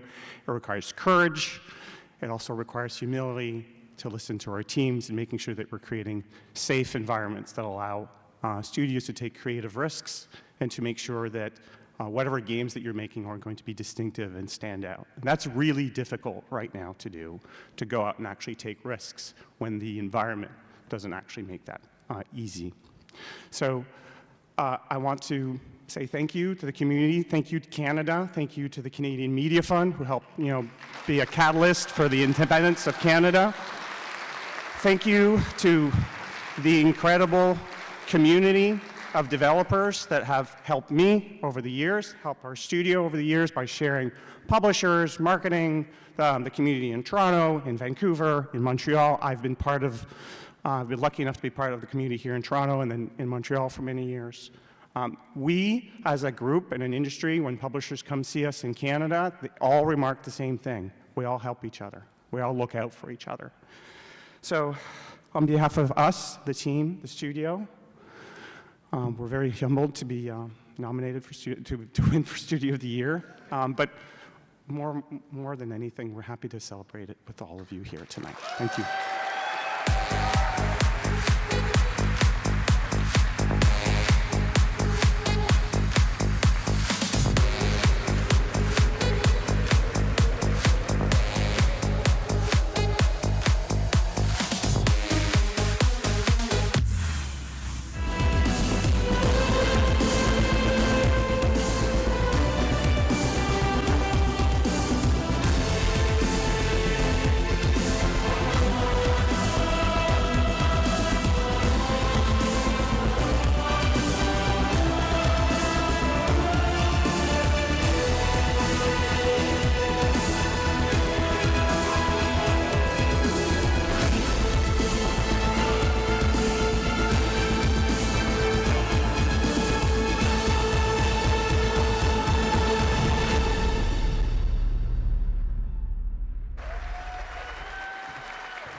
Well, this is it, folks. We've arrived at the final award of the evening, the one that recognizes the very best of the best. The games that captured our imaginations, warmed our hearts, and dominated our playtime like no other.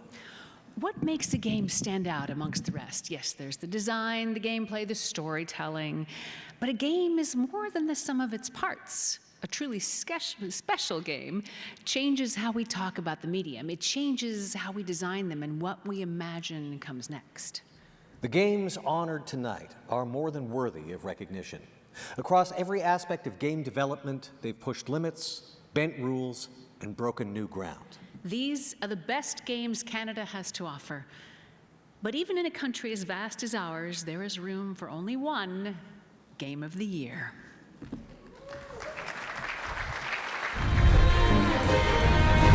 These are the nominees for Game of the Year. Assassin's Creed Shadows.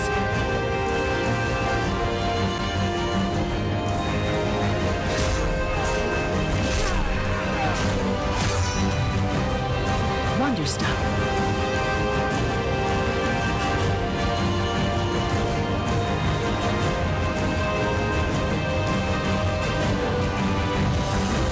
Hell is Us.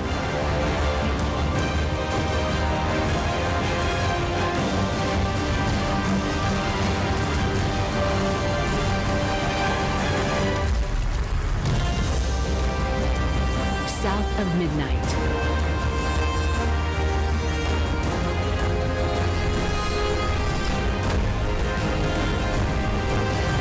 And Lost Records, Bloom and Rage.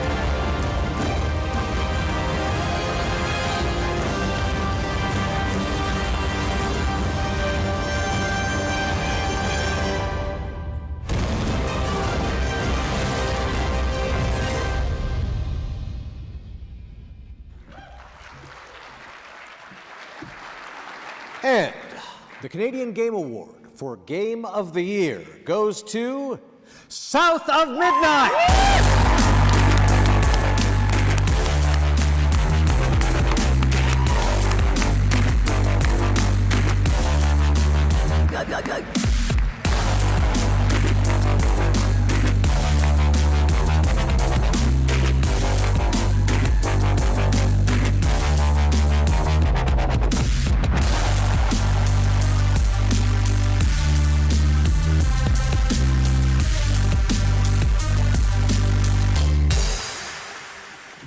Look at this team. Wow. Gosh, it's a lot. Making games is hard. And all of us here, the teams back home, all of our teams back home, we are all in this together.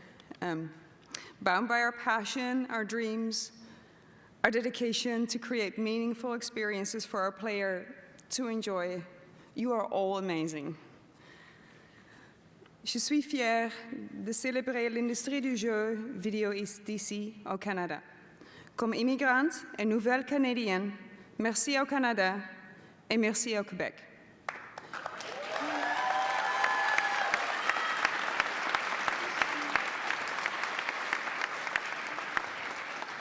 Our team at Compulsion Games, our partners, our colleagues at Xbox, we are so lucky to share the journey of South of Midnight with all of you.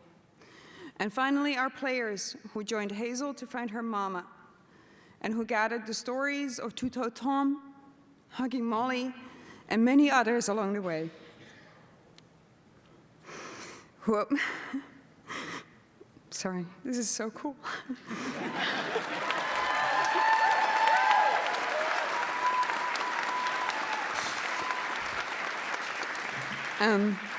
Who opened their hearts to this story of empathy and healing.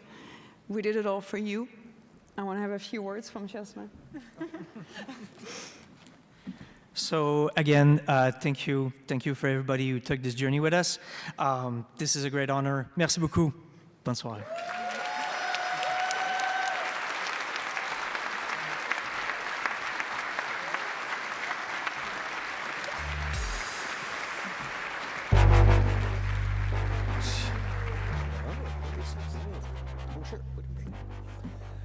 And with that, another night of celebrating the very best in Canadian gaming comes to a close.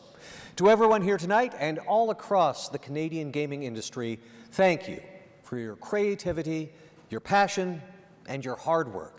Until next year, keep playing, keep creating, and keep pushing boundaries. We're excited to see what you come up with over the next year. Congratulations to all the nominees and Canadian Game Award winners. And of course, I'm Commander Shepard, and this has been my favorite award show on the Citadel.